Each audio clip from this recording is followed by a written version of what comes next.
Oh. I had to do that. Happy Christmas all, and just a huge thank you for being here today. Today's video is a cheeky little compilation video to get you through those Christmas preparations, sorting out that Christmas food, all that kind of stuff. Last minute preparations, it's all go, isn't it? As always with the compilation videos, if it's not for you, it's not for you. Switch it off, crack on with something else. But if you are hanging about, sit back, relax, listen to a couple of cheeky videos, grab a beverage of your choice, and happy Christmas to you. Much love. Today's first story comes from Fraser Crane 69, and it says, "The guy I'm dating, 36 male, has a shrine to my 37 female ex-husband in his house. I was married for 7 years to a celebrity." I put it in quotes because while most of you have never heard of him, he is at A-list in the world of metal music. If you're a metalhead, you 100% know who he is. We split amicably because he was always going on tour. I used to love going with him, but the thrill of it wore off, and I found myself sick traveling so much. Because of this, we grew apart, but still keep in contact occasionally because despite the fact that our marriage didn't work, he is a really cool, nice person. 2 weeks ago, I met a guy through a friend that I immediately hit it off with. We've been on 3 dates so far. The first 2 dates were drinks after work. He showed up in nice khakis and a button down both times. On our latest date, I went to his house to watch a movie. Literally watch a movie. We are taking the physical stuff slow, lol. He has a nice house, so I asked for a tour. After he showed me the upstairs, he said he had to show me his game room. We went down into a fully furnished basement with a pool table, a mini bar and darts, but there was something very weird down there also. Apparently my new man is really into metal music. Would never have guessed based on how he dresses. And his favorite artist of all time is, you guessed it, my ex-husband. He had framed posters of all of my ex's bands, autographed signature guitars. Every record he has ever released were framed on the walls. He even had magazine articles about him and some of his bands framed. Every wall in his game room was covered with my ex's face and his signature guitars. So I may have messed up here, but I kept my mouth shut and didn't say anything. He knows I'm divorced, but he definitely doesn't know it's from his idol. We were seeing each other tonight for the 4th date, and I know I need to tell him. But how? I really like this guy, but I'm afraid if I tell him, he will freak out and run. What should I say? Where should I tell him? I just don't want to damage our relationship because I can really see it becoming long term. I know I should have told him at his house, but honestly I was in shock. Anybody know how to approach this? So there's a lot of skepticism in the comments. Pagan Princess says, "I find it really hard to believe that he has a shrine of your ex-husband to the level you're describing, but doesn't know who you are. Maybe I'm jaded, but it seems too coincidental and potentially unsafe for you." Opie says a lot of people are saying this, and now I'm a little freaked out. I mean, he can Google him and find out we were married. Now I'm scared he did. Now I'm going to ask my friend that introduced us if she told him. Another commenter says, "Have you ever been in photos with your ex-husband that this new guy might have seen? I find it hard to believe that in this day and age that he wouldn't know who the former wife of his idol is." Opie says this never dawned on me until I posted it, but there are pictures of us all over the internet. Now I'm a little freaked out that he already knew. Sorry Little Sis replies that says, "If he's such a fan, he knows you." Opie says, "Yeah, I think you guys are all correct and I don't think I should continue seeing him. I'm beginning to think it's not a coincidence at all." Spawnbroker says, "Yes, this is a potentially dangerous situation for you. Crazed fans can and do harass family members of their idols. I know it sucks and you really like this guy, but if this guy is a stalker, he could be targeting you to get your ex-husband's attention." Opie says, "Thank you for your concern. After reading these comments, I'm gonna break it off. I can't believe it didn't occur to me that he already knew." Elaine says, "I think that's the safest. The chances of him not knowing who you were married to are pretty slim. I could understand if it was a band he'd never heard of, but his favorite band and artist? No way." Hardy says, "Whoa, aren't you going to check with his side of the story too? He might have no idea." Opie says, "Yeah, I'm going to go through with our dinner date tonight and talk to him about it." Cotton Candy says, "He met you through friends and is obsessed with your ex-husband. Yeah, he definitely knows who you are. It'd be hard to spend a lot of time tracking down signed memorabilia, etc. without ever getting a glimpse of a name or a pic of his favorite celebrity's wife. Like, someone that spent that much time and effort following and Googling your ex-husband absolutely would know about wives and divorces, etc. I would talk to the friend that introduced you and ask them if they know who your ex-husband is, and ask if the guy specifically asked to get an opportunity to meet you. Opie says I called my friend. She says she didn't tell him, but after reading those responses, I realized he could Google him and find pictures of us together. Now I'm weirded out. Banana with 3 legs says, did she know he was a fan? It's weird to me that he specifically wanted to show you that room. It makes me feel like he already knew. When he showed you, did it look like he was watching you for a reaction? Opie, can you update us how this all turns out? Opie says he didn't seem to be looking for a reaction. He just looked really excited to show off his game room. And those comments felt absolutely spot on, that this guy has got signed memorabilia. Every wall of his little gaming place was covered with memorabilia of this person.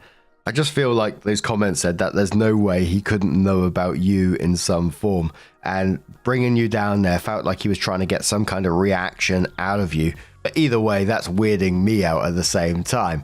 But OP comes in with her update and says, well, after getting a huge range of answers, some of which were kind of frightening, I decided to give the new guy the benefit of the doubt and go ahead with our dinner date that night. Our 4th date. So I met him at the restaurant and we had some wine first. We were just talking and chatting, and I realized that I had to bring up the ex-husband thing. So while we were both 2 glasses of wine in, I decided to just ask him flat out if he knew that I was previously married to his favorite musician. He laughed nervously and said, yes, I knew, but my friend didn't tell me. I figured it out. He told me essentially that he found out through the grapevine and he decided to start mingling with my friend so he could meet me. He told me that yes, at first it was just because I was married to his idol, but that now he is really developing feelings for me. I thought it was a little odd, but I felt fine with it, until I remembered his man cave basement. I asked him if he knew I was married to his favorite musician, then why the fuck would he bring me down there to show me all of the memorabilia? His response was too weird for me. He said, I was trying to see if you would confess. I was like, confess to what? And he said, to me being married to my ex. I told him that I thought it was pretty concerning that he tried to trick me into some weird confession and I didn't think we would work out. He accepted it and didn't seem upset or anything. Dinner had already been served, so we started eating when he proceeded to bombard me with questions about my ex. When is he releasing new material? What is his favorite band? What does he do during the day of the show? Is he vegan? What's his mother's maiden name? Okay, so I made up the last one, lol. Blah blah blah. Finally, he could sense my discomfort, and we ended the dinner and parted ways. He said he would text me the next day, just as friends, which I said was okay. Well, his text the next day was trying to get him and his friends VIP passes when his ex comes near us to play. I did not respond. I blocked his number because he kept texting again and again, begging me for the hookup. It was desperate and weird. Anyway, I called my ex to warn him about this dude, even though he seems harmless. He doesn't know where I live, and I didn't get any psycho vibes. I think he just wanted me as a trophy, as some user put in my last post. Ew. Thanks, Reddit. And that is absolutely terrifying, you know, the amount of information that this guy knows, and he got himself in your friend group to get to you with what it sounds like ultimately to get to your ex-husband. Absolutely terrifying behavior. But what do you guys make of this situation? Let us know your thoughts down in the comments below. And let's have another story. Now, our next story comes from the Today I Fucked Up subreddit from Ullman Chef 420, who says, today I fucked up by making my one night stand breakfast. I got out of a bad relationship a few months ago and only recently felt good enough to get out of the house again. This was my first ever boyfriend, and he turned out to be a piece of crap, so I was obviously a bit hesitant.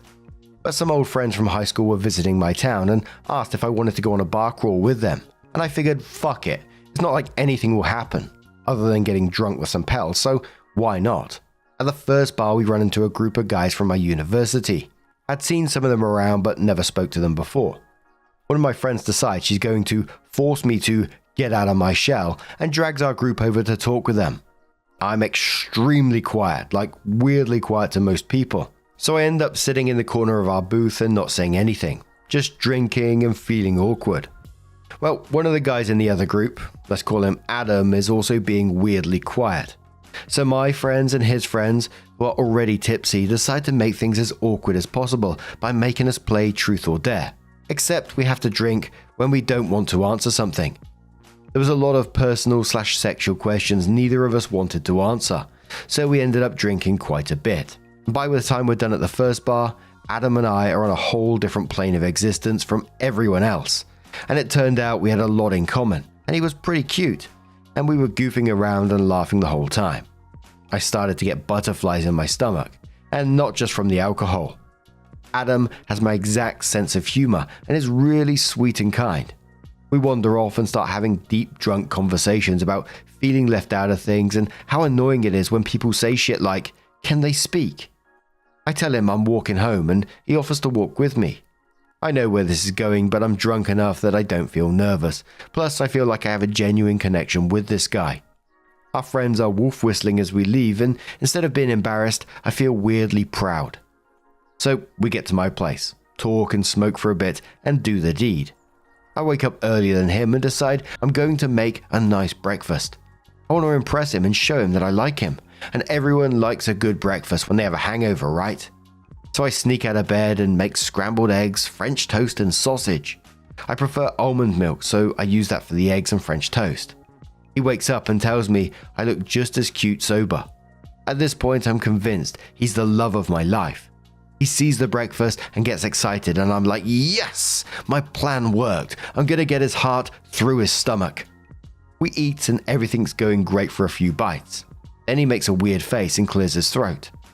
His eyes start to widen and asks me, what if there were nuts in the bread or something? I say, no, but I used almond milk.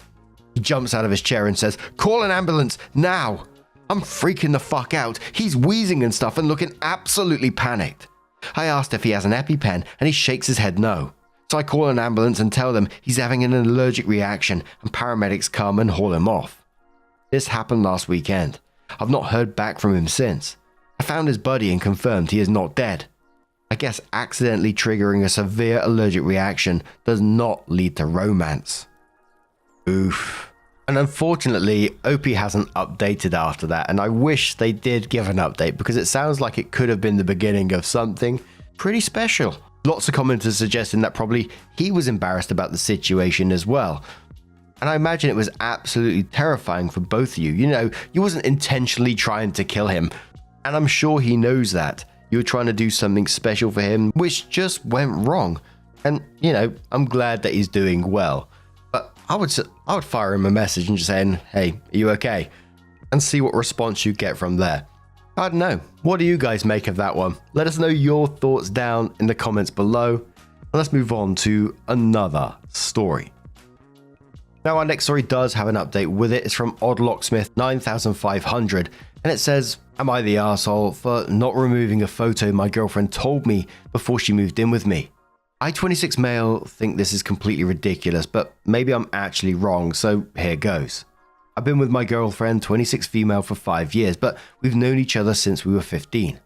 I'm fortunate to have my own place, and we've discussed for a while her moving in with me, as she's been staying in the house more often. This wasn't a problem until she was about to move in. I have a few photos in the house of me with members of my family. The problem is with a specific photo of me with my brother and father. She told me to remove the photo before she moved in to accommodate her. I asked her why. She answered that it's weird. But to me, there's nothing weird about the photo. She's the one making it weird. Maybe the only thing weird about the photos is that all of them are when I was a child, but none of them are inappropriate or have something you can take the wrong way. She had no other argument, and in the end, I refused, and she said she wouldn't move in, and I was okay with that. This has been a topic of discussion for the past few days.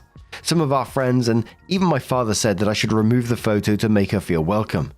But I just find that again, ridiculous. Edits, I won't post the photo because I don't feel comfortable, but I'll describe it as much as possible. The photo was taken when my brother was 6 and I 7. In the middle is my father with a grin from ear to ear, his eyes closed and his arms extended to the sides. To his left, my brother, buzz cut, standing straight with his arms at the side like a soldier and a serious face. To my father's right is me, Long hair, standing like a boxer from 1910 with my chin up and a mean mug, all wearing a suit because it was taken at my uncle's wedding. The photo was taken outside the place where the event took place. There is nothing exceptional related to the place. The only things aside from us is the sun, the blue sky, and a bunch of trees. She has met my family. She has always been respectful and friendly with them and vice versa. There hasn't been any incidents or problems with any of them. I asked her and she's denied it. Her problem is with the photo I described above. I have other photos with my father and brother individually. I do the same pose in various photos. I have one doing the same pose with my paternal grandfather where we both wear boxing gloves. He taught me the pose. She has stayed in the house multiple days, even weeks. She has things here. She never brought up the issue. I'm all for compromising, but I need a proper explanation other than it's weird. I still have long hair, even longer than before. She is very fond of it and not a problem. None of the photos stand out. They're put on a small part of the wall in the living room with the others, including the ones I'm with her. They're not big or I'd basically be upholstering the entire wall. She had issues with her family, but they solved it. But I don't rule out that something happened that she hasn't told me. I just get the feeling this is nothing about you and your father and that photo in particular. It's something to do from her side and it's brought back memories for her in some kind of way. Personally, I'd want to know why as well, not just remove the photo because I say so. I wouldn't feel happy about that. I love having photos of all my family and extended family on my walls. It makes me happy. And for someone to ask them to remove them with little reason, I wouldn't be up for that. But a small update on this from OP says, I'm reading your replies, but my apologies for not answering every comment. There are just too many. We've talked this morning and this has nothing to do with me or my family, but hers. The photos brought some feelings and she was feeling bad for someone else and not for herself. It has to do with one of her nephews. He's going through the same situation as her when she was 15. No sexual abuse for those concerned, and she has been blocked about what to do. She has apologized for her behavior in the past days and for taking it out on me instead of coming for help. I'm going to see her once I get out of work so she can tell me about it and we can find a way to stop her from going nuclear on her family, and we can help her nephew. But OP comes in with a full update and says, before the update I will clarify some points and also please excuse my English. It is my third language. I looked at the photo for a solid 30 minutes and again, there is nothing remotely wrong. It wasn't taken at the wedding but at the reception, and still, it wasn't a religious wedding and you can't tell there is a party going on. Also, I said the size of the photo, but I was just spitting nonsense. It's smaller. Religion was noted. We're not religious and we have no incidents related to it. My father's pose was also pointed out. I know it's hard to imagine. His arms are not extended like a T, they're extended in an angle with his palms opening, pointing at us, like, look at them. I used grin, but smile is better. Synonyms in the end, but whatever. He says that in previous photos with him, we just stand there and smile, and he expected the same. But we just came up with that. I was the first to pose, and when my brother saw me, he didn't know what to do, and ended up standing still and serious. He also says that our poses describe perfectly how we were in our childhood. My brother, the goody two-shoes, and me, the troublemaker. He was trying not to laugh his ass off, and that's why he had his eyes closed and smiled from ear to ear. He also pointed out that a member of my family molested or slept with my girlfriend. We might be a little wild, but we're not complete animals. Everyone in my family is friendly and most importantly, very respectful to my girlfriend. The same way we are with my brother's wife, father's wife, and uncle's wife. Women who joined our family who also treat us the same way. Besides, Grandma would cut our balls if we act inappropriately with any of them or other women. We in any sense would break someone's trust or go lengths to split our already small family. We'd rather lose an arm. And there are not incidents of this in my girlfriend's family either. Many of you jump to extremes. I can't fault you given the amount of information I provided. I hope this update clears things up. The update. My girlfriend had problems with her family when she was 15. All of them, including her extended family, are involved in the medical field, and they expect everyone to do the same. They were very supportive of her, until she decided to follow a different path. They let her study what she wanted, but there was friction. They spent her high school years in therapy fixing their relationship, and they did, according to her. Now, her nephew, her brother's son, also wants to pursue a different career. He's been facing the same problems my girlfriend faced. He called her because he knows that she does something completely different, and because the relationship with his father and even with his girlfriend's parents changed drastically. The call happened days before she was about to move in with me, and what caused her behavior. My girlfriend wanted to deal with the situation before she moved in with me, and by herself. Unfortunately, she did it horribly. On the day of our fight, she hasn't thought in any other than going ballistic. She was going to tell me about it and ask for help, but she decided to pick a stupid fight to buy time and deal with the situation. Not only the mentioned photo, but all of them brought bad feelings. She just selected the goofiest one. She not only felt bad for herself, but especially for her nephew. She doesn't have a problem with the photos. She likes them, or with my family. It's the contrast. I hope this makes sense. My family has always supported us no matter what, and the photos show that. While with her family, it seems their support is still conditional. She thought her family knew better at this point after what happened with her. In our first chat after I made the post, she apologized for her behavior and told me what I wrote above. She explained that she felt overwhelmed and she broke down when she thought I might be breaking up with her popped in her head. I never implied, which prompted her to book an emergency session with her therapist. She had the session before our talk. She accepts and knows that everything could have been avoided if she just told me what was happening. Despite what the situation implies, she has never made these types of demands and knows that I don't tolerate them. She completely regrets it. Our communication has always been good. We've always been open with our needs, problems, and what we want in the future. Not for nothing, we're moving together. We already had a long trial thanks to the quarantine. I understand her a little because things have been going really well between us and with her family. The situation with her nephew came out of nowhere and shook her up a lot. She knows that I'm still a bit upset that it took her this long to come to her senses, and she keeps apologizing. But she keeps taking the right steps to move forward, so we're cool. We also talked, still do, more in depth about us, and we're on the same page. I'm not going anywhere, and she's been more than explicit that she isn't either. She suggested couples therapy, and although I'm not against it, if we communicate like before and now, I think we'll be fine. But I don't rule it out. We're going to keep things as they are for now until the situation with her family is resolved, whatever the outcome. Which made her rush to message her parents to set a meeting with them next week. We're taking it easy and dealing with one problem at a time. The photos are staying and she will bring hers once she moves in to put them with them like we agreed before. I think I covered as much as I could. Thanks for taking the time, and I'll be checking the post if you have other questions. And there was a lot of comments below this one. Quite a few of them saying, they're not ready to be moving in together. Some people responding to that saying, she had an out of character freak out and it was an appropriate response to an emotional trigger. But what do you guys make of this situation? Would you move in together? Would you not?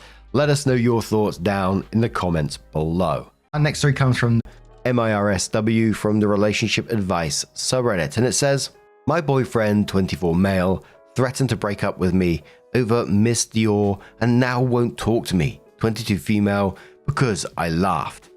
Hi guys, my boyfriend 24 male and me 22 female have been together for almost 2 years now. Aside from some small bumps in the road, we've been in a very good place throughout the whole relationship. However, last night's things escalated over, in my opinion, something super dumb. But he thinks differently of that and now stopped talking to me. It started when we were on the bed and he was gaming and I was on my laptop looking to order a new perfume. Since I stopped my job to focus on studying, I don't have much of an income. So I decided not to get an expensive perfume. I usually go for Miss Dior. I thought it'd be better to find a body spray with a resembling scent. As he was looking over my shoulder, he asked what I was doing, so I explained. He then reacted saying I wore Miss Dior in our first period of dating, and it is my smell, and it was one of the things that attracted him to me. I must admit, this made me a bit annoyed because I'd rather get that perfume too, but it's just not responsible to do so right now. He started rambling on about how I care more about saving money than I care about him. I said that's not true, but then he kept saying his hypersensitivity issues can't deal with adjusting to a new scent. I said I'd find a scent similar to my old one, but he wasn't content. At this point, he said he'd have to break up with me if I would go for another scent. I found this hilarious and thought he surely must be joking, so I laughed, which made him go silent. I let him be because I was really annoyed and he went to sleep. Now he left early morning, doesn't respond to my texts or calls, and I have no idea what to do. I'm starting to doubt how I handled the situation. Did I fail him by not taking his hypersensitivity into account? For me, this came across as particularly manipulative behavior. I mean, he watched his girlfriend trying to be financially responsible while she was studying, and instead of offering to help buy the perfume if it meant that much to him, he threatened to end a 2-year relationship if she didn't spend the money that she doesn't have on an expensive perfume. And let's face it, it's an expensive perfume. I mean, I just did a quick Google and it says £88, and that's for the smaller bottle. And now he's given you the silent treatment after you laughed at, frankly, his absurd ultimatum. And I'm not saying that, there's no sensory issues there. There could be. But he has the choice to have an adult conversation with OP to come up with a solution. OP would love that perfume. They just can't afford it right now. The easiest option is that he can contribute or buy it. Not tell her that, we're going to break up unless you buy that one. But MC Susie says, I'm concerned that you're even asking this question. This boyfriend of yours tried to assert that you must stick with a Dior perfume and never once offered to buy it. What is wrong with him? In any case, his reaction to your perfume choice is very strange. What are you asking us if you did something wrong? Shelby the Turd says, lol, threatening to end the relationship because you don't stick to the brand of perfume he likes. Say that aloud. He's holding the relationship hostage because you didn't smell a certain way. Auntie Venom says, he started rambling on how I care more about saving money than I care about him, and then says that he offered to buy it for you. This is some of the dumbest shit I've ever heard. Sorry. If you're in a saving money mode, you're going to pull back on admittedly frivolous purchases, and any regular partner with their head on straight would be glad they had a frugal partner when circumstances demand. He wants you to overspend in order to satisfy his pants feelings. So OP comes in with an update and says, wow, first of all, thanks everyone who gave me advice and some tough love. I did not expect so many of you to help me, and definitely teared up at some of your replies. After I posted this, I was a bit of a mess, but after hours of ignoring me, he texted me in the late evening and asked me to meet up, because he does not want us to be in a bad place. I really wanted to talk to him, at least to clear things up, so I went to his place. When I got there, he acted a bit disappointed still, but he did say he didn't want us to fight. I felt the same, but also took your advice to heart, the idea of letting him buy a bottle. However, for some context, I do think he might be on the spectrum. No diagnosis, but his dad is too, and it makes sense. So I did want to show him that I care about his hypersensitivity seriously. Therefore, I decided to suggest we pay half-half for a new Miss Dior, and then until that one would be finished, I make sure to do research to find a really good dupe. He was not convinced. Told me it wasn't my birthday anytime soon. I explained that I understood, but we'd have to both compromise. Well, to quote his literal words, if you're such a feminist, you should be so financially too. This got me fuming. I had no words. So this time I left. As per your advice in the replies, I did some thinking about the rest of our relationship. I realized other things in our relationship that at the time didn't sit quite right with me, were situations of him being controlling and self-concerned. Situations I always concerned as little things he'd mean differently or would learn from. I was wrong. You were right. I asked him to meet up today and I dumped his ass. I feel terrible right now, but I know I'm better off. So anyone, advice for a cheap, nice body spray? And OP replied to some comments on that one. Someone said that was a difficult decision, but the right one. I don't know where you live, but in the UK and Ireland, Aldi does a great Miss Dior dupe on occasion. It's called Perfect Pink. OP says, we do have an Aldi here, so I'm going to check it out. Thank you. Another commenter says, good for you. He sounded unreasonable. I would have said that he should pay the difference between the perfume. You would have bought in the perfume he wanted you to buy. But his comments are so out of line, it's not even worth thinking about anymore.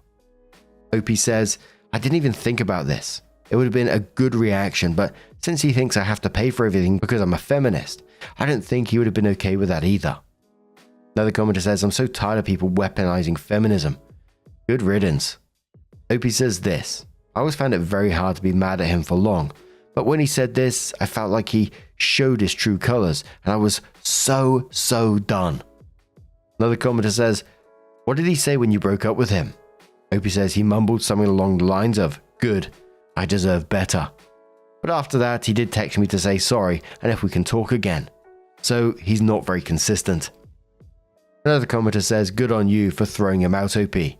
I'm glad you also got recommendations for a dupe perfume, although maybe a change of fragrance may not be a bad idea, so you don't associate it with him." OP says, "Thank you a lot. I was thinking the same thing. I feel like it's a good time to reinvent myself, starting off with a new signature scent." Hee. I love a hee. And good on OP to get themselves out of that situation. Yeah, red flags were waving, right? But what do you guys make of this situation? Let us know your thoughts down in the comments below, and let's move on to another story. Now, our next story comes from the wedding drama subreddit from Tiny Bird's Nest, who says, "Friend having wedding day before mine and kept relationship hidden for a whole year. What do I do? Apologies for the long post. So, I'm getting married in a few weeks. About a month ago, one of my best friends who I've known since college and have kept in regular contact with dropped the bomb that she was getting married. I didn't even know she was seeing anyone. She then drops the bomb that she's marrying a guy in our friend group and that her wedding is going to have to be the day before mine because her father-in-law can't get time off work at any other time that month, and essentially gave a few other half-assed reasons about why other weekends weren't possible. One weekend will be a few days before her period starts, so she'll be bloated. The other, she's on her period. The other is Valentine's weekend, and that's cringy. The other is too close to Ramadan, so she can't go on a honeymoon straight away." Some backstory about the person she's marrying. She is someone that we always thought she had a thing, but she'd always deny it and say she saw him like a brother. We used to argue a bit over her prioritizing him over me back in college, especially because this guy and I didn't really get on much, and her and I were so close. Example, me and her had brunch plans once, and she spent the whole time texting him.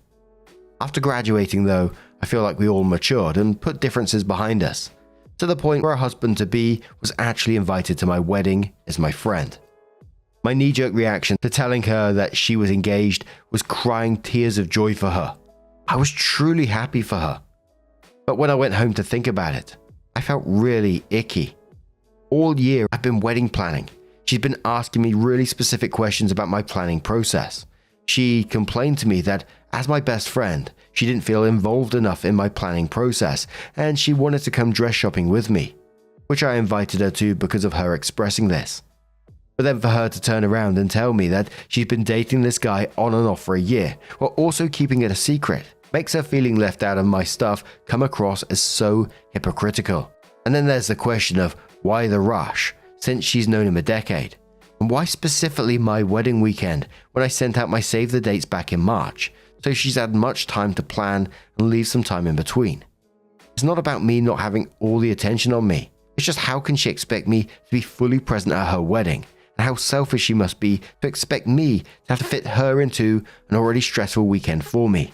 When I told her this, she doubled down on that weekend being the only one available, and that she specifically chose that one because she knew I'd be available since I'd booked a few days off from work before the wedding, and that she needed me at her wedding. She said I would embarrass her around her future in-laws since she made such a point of needing to pick a date that I could attend. Even though I had no clue she was seeing him, nor did she check if the day was a good fit for me. I then also expressed how upset I was that she kept the relationship hidden from me, to which she said she thought I'd cut her off because of my history of not getting on with this guy. Again, we all moved past that stuff years ago and are a far cry from the kids we were when we all met back in freshman year. When I told her I didn't think I could make her wedding, she was so upset she cried and said she never thought I'd do that to her and skip her wedding. She'd been telling other friends in the friend group that I'm coming to the wedding when they've asked if that date is doable for me. We haven't spoken since my conversation about how upset with her I was a month ago. I'm not trying to be a bridezilla, and I know people are entitled to be private. My issue is that she should have extended that privacy with me and not asked so many questions about my life knowing she was being so tight-lipped with hers. This is where I now need advice. I feel so bitter, like the whole friendship was a lie. I can't make it to her wedding, and honestly, having her at mine feels disingenuous. She's been telling friends she is still coming to mine. Is it rude for me not to go to her wedding? Should I go to her wedding since this is a decade-long friendship? Part of me wants to disinvite her and her husband from my wedding because of the lies. Is that rude? Is there a polite way to disinvite someone from your wedding without coming across like an absolute villain? Thank you for reading up to here if you have.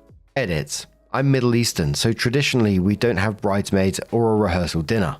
Also fixed some of the wording plus added some more detail. Now, it might not be this, but to me it just felt like she saw your wedding, she wants to get married before you, and that's simply it. And wanting to be more involved in all the planning, etc., she wanted your ideas. I was kind of thinking there's a chance here that your two weddings are going to be absolutely identical. You're going to be at the same venues, the same decorations, the same table layouts, the same everything, because she's taken all your ideas and then used them the day before. You know, that might be the extreme, but it kind of felt like it was going that way for me.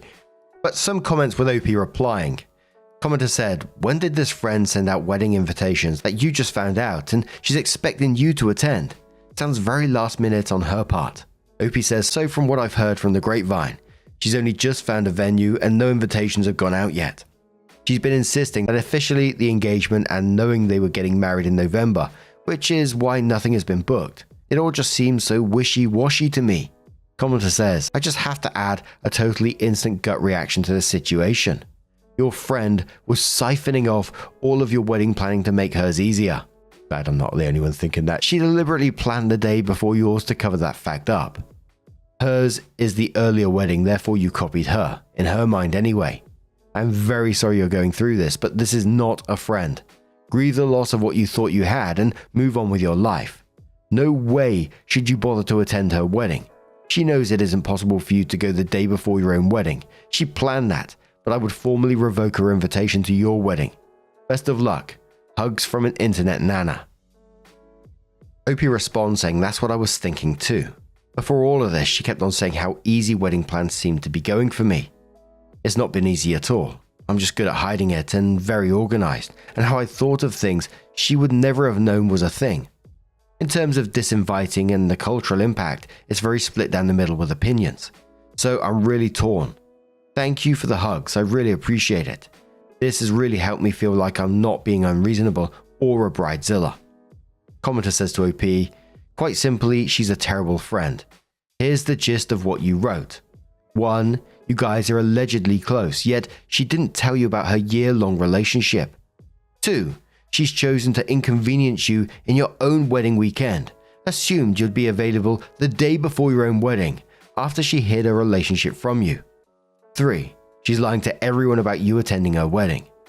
4. She hasn't shared any details about her own wedding despite making you feel guilty about not including her in your own wedding planning. 5. You never even really liked her husband. If she thought you cut her off for dating this man, why would she think you'd be okay not cutting her off for marrying him? She seems the kind of friend who wants to know all of your business without sharing anything from her own life. Honestly, not the kind of company you'd want to keep. Yeah, and also just going back on the friends where she's lying to everyone about you attending her wedding. I found it pretty telling where she'd been telling people that you're going to the wedding, and they was asking, is that date doable for me? You know, the friends know that that's a huge ask, and I can only imagine them being shocked, like, really? The day before her wedding? OP responded to that last comment saying heavy on the last point. Have so many friends who are private people and don't speak on many things until they're set in stone. At the same time, they follow and don't ask, don't tell policy, so it doesn't bother me at all. And I completely agree about the worry of me cutting her off. I said this to her and she really didn't have anything to say in response. I was over all of that stuff anyway. I invited him to the wedding because I'd gotten over my dislike of him these last few years. But apparently she has selective memory and only wants to believe the things that suit her narrative. Another commenter says, how would she know you got over your dislike of her fiancé? OP says she should have known I moved past it because we all hang out as a group a few times a year, and her husband-to-be received an invite to my wedding. My issue is her getting upset with me for not being involved in my wedding planning, which comes across as hypocritical. But you're right, I've learned I should be more tight-lipped about certain things now, I guess. Commenter says in reply saying, so she told your friends about the wedding weeks ago. She'd been telling other friends in the friend group that I'm coming to the wedding and they've asked if that date is doable for me. And says, how long did she invite them? No one mentioned it to you. It is unreasonable for anyone to expect you to attend a wedding the day before yours, especially with only a few weeks' notice. Opie says she told me first, and then the rest of the friends in the days after. And so far, everyone has only received verbal invitations. Someone said, what kind of wedding is she planning? Is this like a courthouse wedding in the late morning followed by a nice lunch or a full-on catered event? The request is certainly presumptuous of her, so I'm just trying to understand all the details.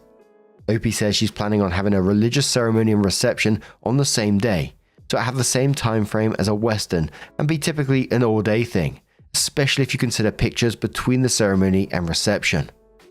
Someone says, is this really happening? Did anyone confirm?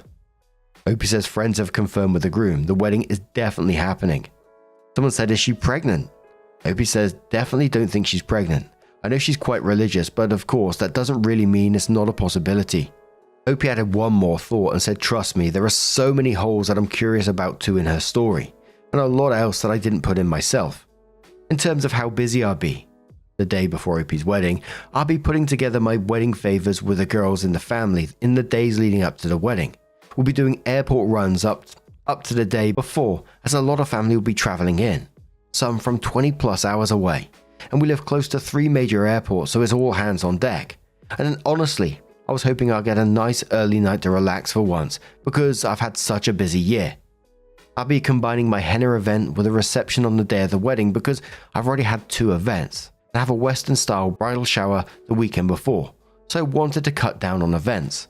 So a month and a half after that post, Opie updates and says a few people in the original post were asking about rehearsal dinners and all of that stuff.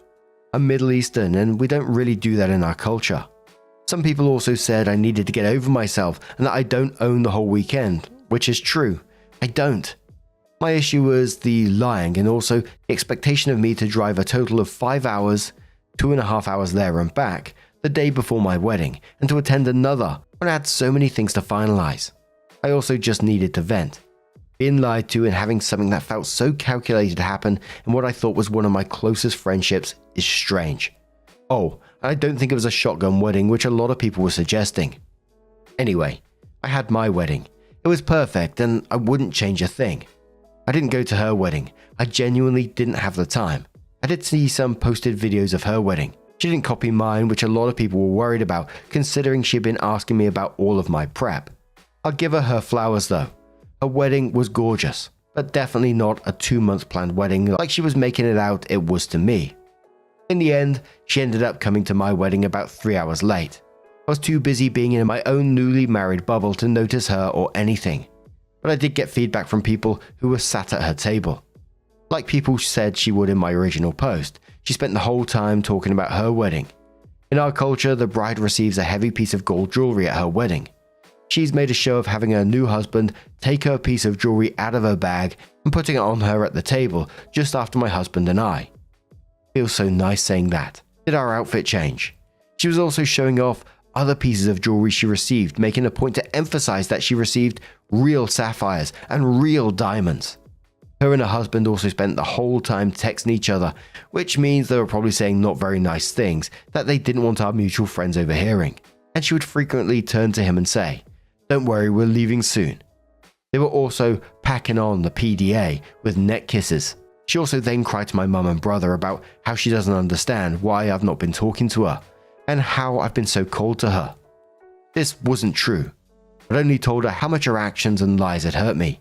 And to be honest, she was the one who didn't respond to my last message. My mum, being the classic mum she is, brought her to me and tried to make us hug it out. We have this very awkward exchange caught on camera. My mum did tell my friend that she shouldn't have lied to me for a whole year though. So it's nice to know she had my back, even if she pulled a typical mum move trying to make everyone happy. Our mutual friends are all on my side. No one really thinks she's in the right. Most of them didn't go to her wedding, with the invites being so last minute and her wedding being on a weekday. A lot of people couldn't get the time off for childcare. No one else knew about the wedding, which is crazy. I do believe that her truth is that she doesn't think she's done anything wrong, and she really does think that she considered me and my situation in her wedding planning. Unfortunately, I think it's one of those friendships where we no longer really align, and I've taken a step back and distanced myself from her. I do appreciate that she came to my wedding. However, I think she did it to make a point. more than out of the goodness of her heart and respect for our friendship considering what she pulled. Absolutely, I'd be pulling myself out of that friendship. That is not a friendship. Friends don't treat you like that. And it just felt like she was trying to one-up you in this whole situation. The whole wedding, maybe she didn't copy you, but maybe she was trying to find ways to, again, one-up you during your wedding with the decorations, the setup of it all, or whatever. And then for me, what really sealed the deal on that is at your wedding when she turned up, and then you said about the heavy piece of gold jewelry that you put on, that your husband puts on, and she did it just after you. She knew exactly what she was doing. There's no way you can sit there and think, oh, I'm just gonna put on my piece of gold jewelry now, right after the bride, and not think that you're doing something there. Absolutely wild and weird behavior. And to be quite frank, I wouldn't want to be a part of it either. But what do you guys make of this situation? Let us know your thoughts down in the comments below. Our next story comes from Deleted User, but it says, I planted bamboo that overrun my neighbor's property over a security light. About 4 years ago, I used to live in a nice HOA in a small town in Texas, and I enjoyed having only one neighbor over my backyard fence. The plot was about 2 acres, and the other side of the backyard butted up to a hayfield. The stars were beautiful at night because of virtually no light pollution. Until the neighbor decided to install an incredibly bright security light over their back porch, aimed right at my back patio and bedroom windows. I tried to ignore it at first and put shades in the bedroom, but on the patio it was like having a bright LED light in your face all night. I consulted the HOA about adding a privacy addition to my fence to increase its height, and they said no, because it's already the 8-foot max allowed height. They said there was nothing in the bylaws or whatever about bright lights, so nothing they could do. Diplomacy. So I hated for this to be a thing where we finally had a formal greeting after 3 years of back porch waves, but I walked over and rang the doorbell with $20. I politely explained how the light was causing the aforementioned nuisance and asked if there was any way I could convince him to point the light down or in a different direction, and even offered to buy him a case of beer. The $20, out of goodwill, and even a new motion sensing light. He seemed nice and agreed to point it down, but after waiting a month, nothing changed. I went back to have another polite conversation, and he said he had changed his mind and was going to leave it on every night and leave it pointed as is. A petty revenge. Needless to say, I was a bit upset diplomacy failed and started figuring out how to win. If the military taught me anything, there's always a way to adapt and overcome. So I started researching fast-growing plants to create big privacy walls and reading through the HOA bylaws and city-state ordinances about what I could or couldn't plant, and if there was any repercussions for encroachment across the property line. I quickly discovered running bamboo, despite being very invasive, would grow super fast to make the neighbor's house and light disappear from view, and there was nothing on the HOA, state, or city books to prevent me from planting it, or cause legal recourse if it spread and grew on his side of the fence. Only thing he could do is cut anything that grew on his side of the line. So I pulled the trigger and planted a bunch of golden bamboo, which grows at speeds crazy fast in Texas and up to 20 feet tall. I didn't care if it took over the fence line because his house is 15 feet from the fence while mine was 50 yards away. So I planted a bunch right against the fence and only put root barrier on my side to prevent it spreading into my yard. I didn't care if it took over the fence line because his house is 15 feet from the fence while mine was 50 yards away. So I planted a bunch right against the fence and only put root barrier on my side to prevent it spreading into my yard. Within 6 months, his house and light were gone from view, replaced by a pretty bamboo jungle row at the edge of my yard. Within 1 year, he complained it was growing into his yard via mailed letters. It went right into the trash with no response. He rang my doorbell once and I looked at him through the window, but just didn't answer the door. I unexpectedly sold the house and moved 2 years after planning for a career opportunity. It's been 2 years since I sold, and I just checked the property on Google Earth, and his entire backyard is bamboo. Edit. Wow, this post took off overnight. Kinda like bamboo. Thanks for the hilarious responses. The top commenter said on this one, and I was thinking exactly along these lines. They said, as someone who has dealt with bamboo, this is almost nuclear revenge. I heard a similar story in the UK, and I think it was on some sort of news outlet or something like that, or it might be like Nightmare Neighbors. I've looked at so much neighbor stuff that it's just crazy. But it was a few years back when Japanese knotweed was talked about like all the time in the UK. There was a big moment about it. It was on like all the news outlets and stuff like that about how invasive it is. And I mean, I've never seen it in real life myself, but somewhere in the UK, it must have been going crazy. I heard about a story pretty similar to this. It was the neighbor was trying to get revenge on the other neighbor for some reason. And he had some Japanese knotweed. I'm not sure if he planted it or where he got it from. Planted it, and basically it ruined 3 people's gardens. It literally took over everything. And in the end, some sort of professional company, because they was trying to spray it and get rid of it and it just wasn't happening, so they had to get a professional company. I don't know how they did it. I don't know if you have to dig it up or what. But anyway, have you ever had any dealings with knotweed or bamboo or just a nightmare neighbor in general? Let us know your thoughts down in the comments below, and let's move on to another story. Now, our next one is in the pro-revenge subreddit, so we've gone from petty to pro, although I think the other one was pretty pro-revenge or maybe even nuclear like that comment said. But this one's from Further Dimensions, who says, "Threaten my friend with revenge porn. I'll ruin your whole damn life. My very good friend made some slightly dumb mistakes and sent some pictures to someone that she reasonably thought she could trust, but not knowing much more than his first name, his screen name, and roughly where he lived and the type of work he did. He's not in our country, but has indicated that he would be traveling for work to near us shortly, and they had made some plans to meet. And when she got some red flags and backed out, the dude threatened to publish these pictures online. I am, incidentally, an attorney. So some searching later and gathering up any pictures he sent her of him that could possibly identify him. His online handle let me go to a TikTok page, which led me to an Instagram page with his name on it. That led me to a LinkedIn page with his place of work that matched a picture he sent with a branded polo he was wearing. Some more searching got me the email of the CEO, VP of HR, Operations Manager, and Public Relations Manager. I just fired off an email on behalf of my client of the screenshots of him threatening revenge porn, snippets of the conversation showing that username while he sent that exact picture of him wearing his company's branded apparel, links to how I know it's him, along with pictures he sent her of his motorcycle with a license plate showing, as further proof it's him. I also included screenshots of him discussing a workplace incident that were time-stamped, along with pieces of dialogue, discussing how he had sex with an ex at his place of work and discussing plans to have sex with her in his office as well.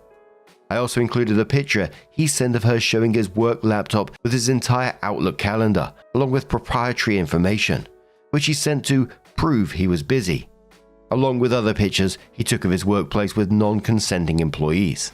I further informed his employees that I will be forwarding all this information to local, to them, law enforcement, and since he had indicated they'd be traveling to the United States soon, we'll also forward this to the local office of the Federal Bureau of Investigation, as since my client is a US citizen on US soil, these threats constituted a federal crime. So that should they continue with his employment and continue with their plans to send him to the United States for work, I will ensure on behalf of my client that federal law enforcement is waiting for him on arrival, which I will do, as one of the assistant US attorneys for this region is a law school buddy of mine. Since I have his license plate number, I know where he lives, and will be contacting his local authorities tomorrow. You dumb motherfucker, thinking you were hiding around anonymity, thinking you could threaten my friend. It took me 45 minutes to destroy your life. The top commenter on that one said, I feel like you win 2024. Legit revenge, check. Person's life now super fucked, checked. Done in record time, also check. Rafster replies to that saying, an OP is a lawyer and use tools from their profession.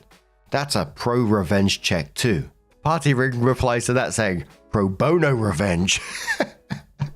Some people are just so stupid.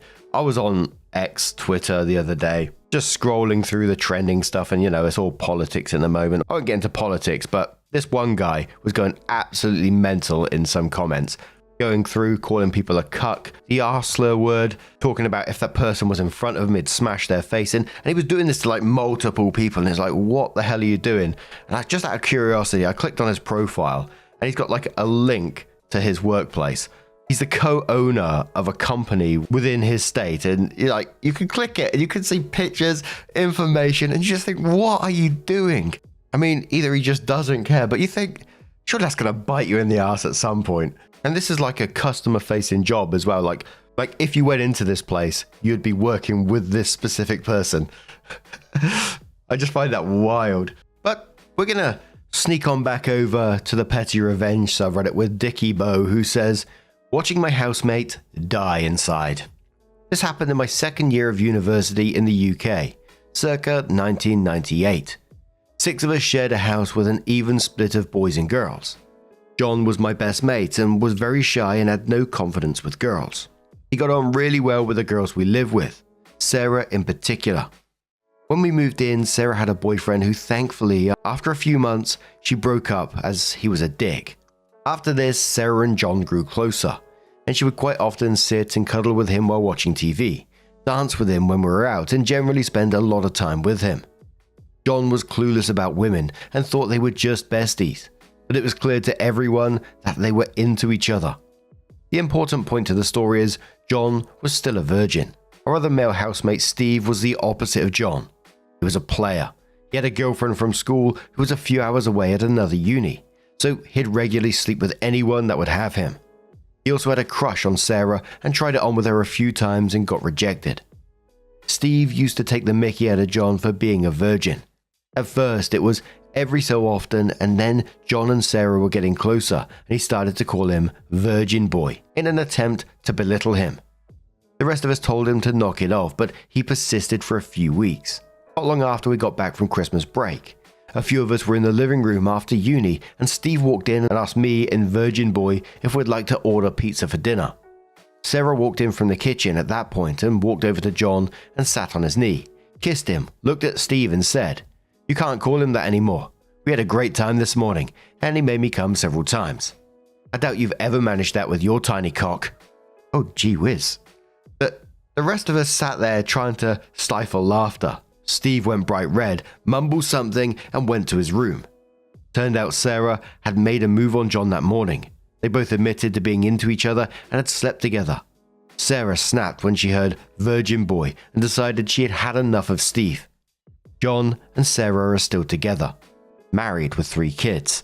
And I don't think there is too much to say on that one after that really, but we have got another story. This one was a suggested one. There's no update as such on it, but just a wild situation in itself. It comes from the Relationships Advice subreddit from Cheeky Hot Chicken Roll, who says, I, 18 female, left my laptop open and my sister, 15 female, replaced everything in my hobbies and passions section of my resume with just garlic bread as a joke. I unknowingly sent it to about 20 to 30 businesses and now I have no idea what to do about it. Yes, Reddit. I know how hilarious this sounds and I promise you this is not a joke and I am genuinely freaking out right now. I'm soon finishing up secondary school, high school, and I'm looking for my very first job for the summer. So when I was filling out my resume, I didn't have a lot of experience to mention, so I decided to do a hobbies and passions section, taking advice from others. I stupidly left my laptop out on the kitchen table today while I went to the shop to get some tea, and my gobshite, ooh, this is a Brit, of a sister thought it would be the joke of the century to delete my hobbies and passions section and replace everything with a single bullet point saying, garlic bread. Now, I'd closed the Word document, saving it before leaving. She opened it, changed it without telling me, and saved it and closed it before I came back. She knows bloody well, definitely a Brit, that I'm looking for jobs at the moment, and she knew I'd spent the afternoon working on my resume. I came home with a tea anyway, and since I was happy with the resume, I didn't bother to recheck it. I had no idea someone would change it to garlic bread while I was gone. I sent it to multiple job applications from an online hiring site, which had places hiring in my town. I'd say I sent this garlic bread resume to about 20 to 30 institutions in total. It was only after I sent them that I decided to recheck my resume. When I noticed the horrific alteration, I'm absolutely mortified. I immediately confronted my sister about it, getting a strong sixth sense that she was the most likely culprit. And she thought it was fucking hilarious. She literally laughed until she cried while I was standing there nearly crying from stress and mortification. My sister has always been a joker, and she gets away with bloody murder.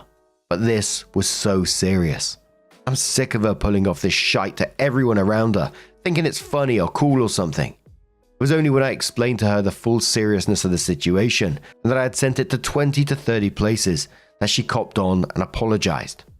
Not sure if she was being genuine, but the words "I'm sorry" definitely left her mouth. Then she had the audacity to blame me for it, asking me why I hadn't checked it before sending it off.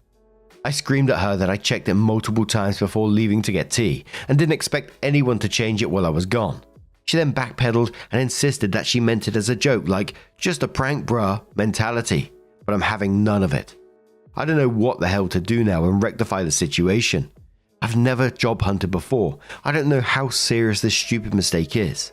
I live in a large enough Irish town, but small enough for businesses to spread gossip.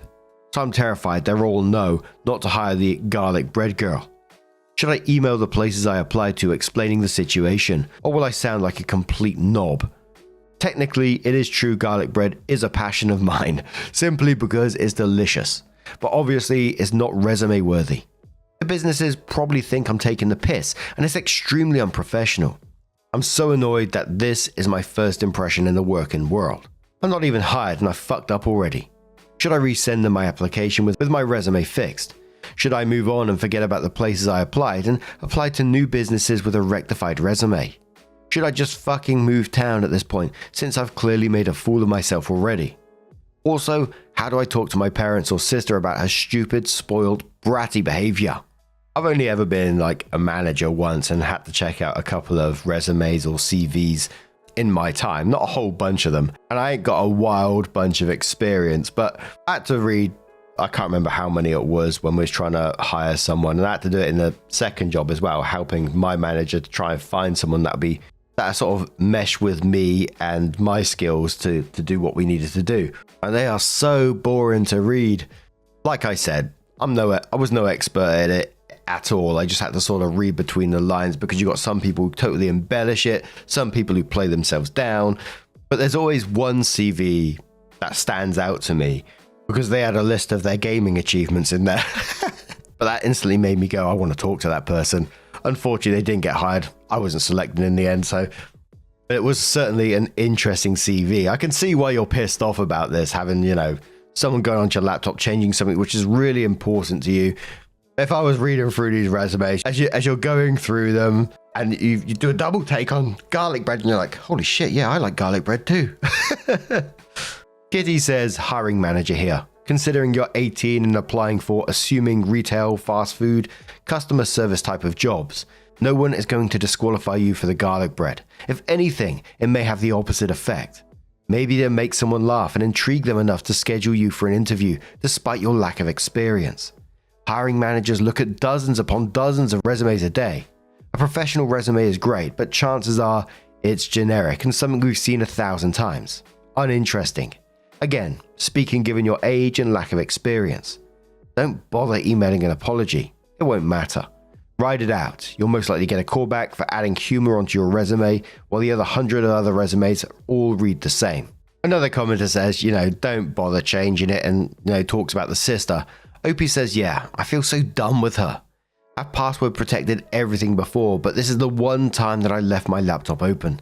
I've spoken to my parents and I sense that she'll get a right bollocking because of this.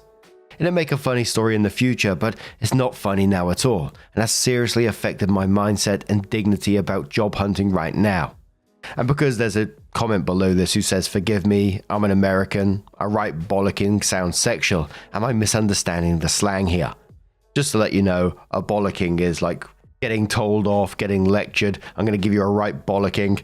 If you're angry at someone, you're going to tell them off. You're going to give them a right bollocking.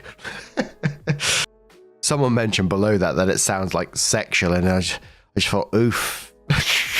When you think of it like that, it sounds awful. But what do you guys make of this situation? Let us know your thoughts down in the comments below. And let's move on to another story. Now, this one's coming from the Today I Fucked Up subreddit. Ember's guy who says, today I fucked up by peeing my pants in front of my date. Embarrassing as heck, guys. I feel disgusted. A real today I fucked up on all levels. I, 23 male, have liked this girl, 23, for around 3 years now. We're in the same university classes, and even during the pandemic when I barely saw her, I was still crushing on her. I asked her out last week and was over the moon when she agreed. Today we met up in a nearby restaurant, and that's where this all started.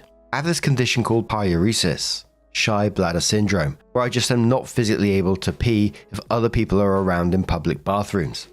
Even if I really have to go, I just can't. So, because of my nerves and because of how hot it is and the amount of water I stupidly drank, I ended up going to the bathroom several times, but of course, couldn't pee. Then she told me that if I was not feeling okay, it would be totally fine to go home. I agreed and apologized to her. She ended up paying the bill. It's so sweet, but damn, I really have to pay her back. And we got out. It was somewhere in the parking lot where it happened. I just could not hold it back. I just stood there, traumatized. I did not know this girl well enough, but I was prepared to get ridiculed. She first went, "Oh my God, are you okay?" Then started stroking my back and took off her jacket and put it around me. She told me it could happen to anyone and I should come to her place, which was a 2-minute walk where I could shower. I did agree on it because I felt like a disgusting mess. We went to her place and, well, actually it turned out to be an amazing day. I showered, we watched some cartoons till my clothes were dry, talked about life and deep shit, and she got us ice cream. I know she was trying to make me feel better and I love her for that, but still, I was dying inside. I just left an hour ago because she needs to work in the evening and night. I was at the door when she hugged me and said it was a good day and to repeat it again soon. This was embarrassing as heck, but for the first time in my life, I was not mocked or ridiculed. Even my parents would laugh at me. I feel like I hit the jackpot now and it kind of feels surreal. She was so damn sweet and reacted this way. Like, wow. How could she be this amazing? How could she like me? I bet she doesn't and just didn't want to make it worse for me today. That's probably it. Anyhow, that's how today I fucked up. Guess now I really have to step up my game to make things right with her. The fella comes in with an update shortly after and says, "Guys, a few minutes ago, she texted me that she is at work and asked me how I'm doing. Then she says for the next date, let's go somewhere in nature to a quiet place or whatever place is comfortable to you and ask when I have time." And I'm seriously shaking. This is absolutely the best ever. Is this even really happening? There is some chance out there for her to be my girlfriend and it's surreal. And OP gives a final update and says, "Our second date is set now and I know for sure I won't ruin it. This girl is more than amazing, but so are you guys. Thanks a lot for all your kind, positive and heartwarming comments. I'll make sure I show it to her. Can't believe this is happening and we're going out again. Thanks to all of you and have a very, very great day." Totally forgot to say, but some people are, so I'll mention it here too. She knows I have the pyuresis. I told her when I was at her place. She proceeded to look up more info about it and how it can be treated and was super supportive. She's totally the best. Never give up. Someone will accept and love you for who you are. What a lovely story with a lovely update attached to it. You know, you didn't fuck up in the first place. Although you see it as a fuck up, it's not really a fuck up. You know, that's a medical condition. But her reaction with empathy is just absolutely what the world needs. But what do you guys make of that situation? Let us know your thoughts down in the comments below. Our next story comes from Throwaway London Mum from the Relationship Advice subreddit and says, "I, female 44, hired an investigator and have discovered my husband's male 47 affair and sex addiction. What on earth do I do next?" My husband, male 47, and I, female 44, have been married for just over a decade, and it's been, for the most part, a loving marriage centered around our 2 beautiful children.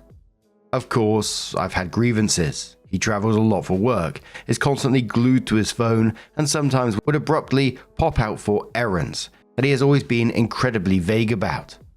Initially, these didn't concern me too much. He has a very demanding job that has allowed us to have a lifestyle I never thought possible. Meant that I could leave work to be with the children, take us on wonderful holidays, send children to a great school. I always felt that complaining to him about his work, phone, computer, and random emergencies would be so selfish considering everything he does for us. However, 2 weeks ago, I started getting really suspicious after I'd found a condom inside the pocket of his blazer. There was no reason for him to have it there, as we only have sex at home, and frankly, it isn't something we do as often as we used to. This prompted me to do something I never thought I would do, but I found an opportunity to get into his phone when he wasn't looking. I'm not sure what I was looking for. I first looked at his photos but couldn't find anything. Then I thought I would check his messaging apps. WhatsApp, Telegram, both were password locked, which I found very odd. Only iMessage could be accessed, but there was barely anything there. At this point, I had a sinking feeling something was up. Last year, a friend was in a similar situation and used a digital investigator to learn more about her absent and secretive fiancé.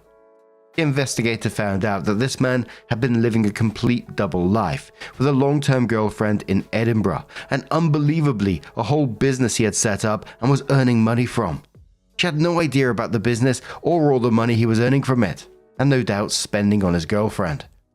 I asked for the investigator's details and requested that they pull together anything and everything they could find about my husband. The investigator spent about a week digging online and came back to me with a report that changed my life forever. I got a call from the investigator, warning me that my husband's report would be a very difficult read, and I should open it in private at a time when I would be able to process it fully.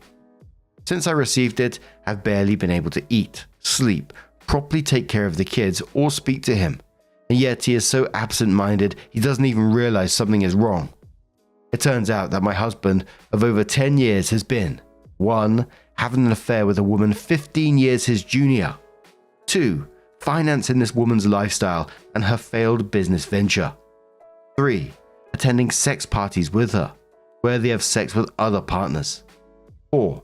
Posting in a revolting online sex forum, including pictures of his genitals and details his addiction to porn and escorts to his creepy online friends, 5. Based on this post online, has clearly been spending thousands on escorts as far back as 7 years ago. I have no idea where to go from here.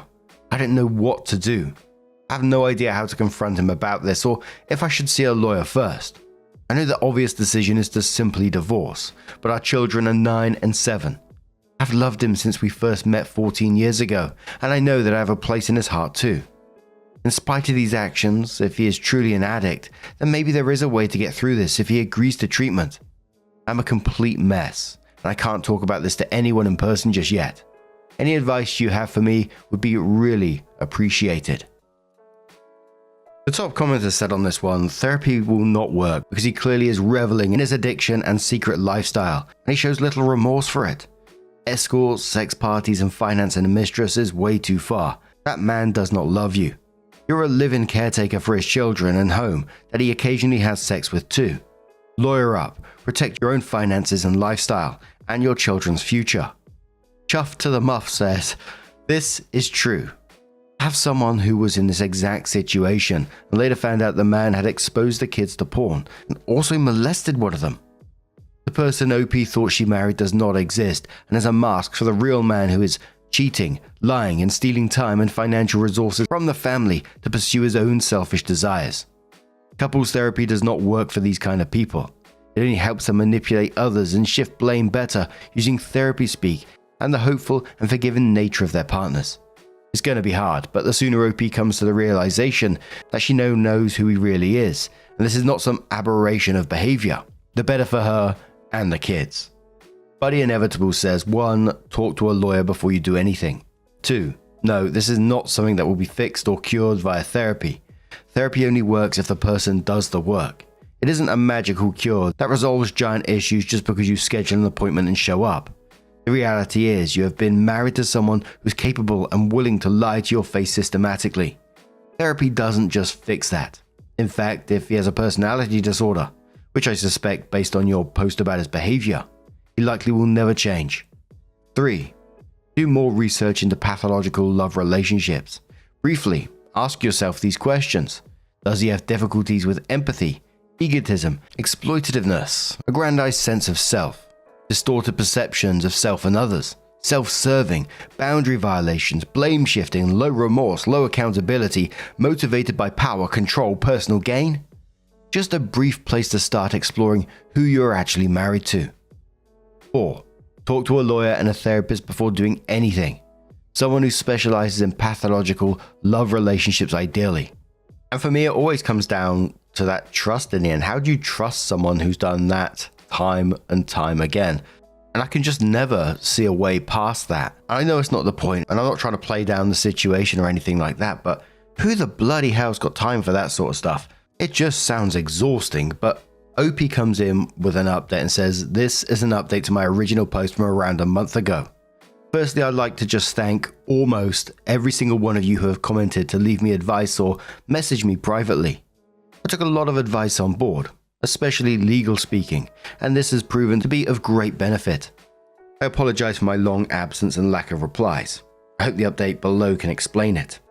I chose to wait until after New Year's as I did not want to rob the children of one last Christmas and New Year's holiday as a family. In the meantime, I researched solicitors and sought recommendations from trusted friends. Rather humiliatingly, I did, after much urging on this website, also schedule and go through with an STI test. It was horrifically embarrassing, but I'm relieved to say that it came negative. I don't know how I could have coped if he had gotten me sick because of his revolting actions. He made my job incredibly easy by flying out for a work trip. Not that anything he says could ever be trusted. On the 2nd, and I immediately got the ball rolling. Met with the solicitor, packed up all of his belongings into 6 suitcases, had changed the locks, and spoke to a child psychologist to work out the best way to explain things to the kids, who are far too young to understand the full picture, of course. Fast forward to a week later, and upon his return, I, having made sure the children were picked up by my mother after school, greeted him in the hallway full of suitcases and divorce papers. I'd printed out the report in full and started walking him through it before he started breaking down in tears. It was a compulsion. He was unbelievably stressed, and that if I left him, he would have no choice but to marry the other woman. What? Whereas he would end it immediately if I were to take him back. The last part was truly the nail in the coffin. I don't think he even realized just how manipulative a comment that was to make. After hours of back and forth and of his groveling, he gave up. He was left at the bottom of the stairs in the entrance to our home with his suitcases, waiting for a cab to take him God knows where. There is still a lengthy legal process ahead, and unfortunately, it turns out that him being unfaithful, etc., doesn't really impact how assets might be divided following the legal battle. However, I'm confident that my solicitor will get the outcome I need to keep the house and live independently. In terms of the children, I'd rather not discuss them so as to keep it private. It has been an incredibly difficult adjustment, and sometimes I do feel guilty.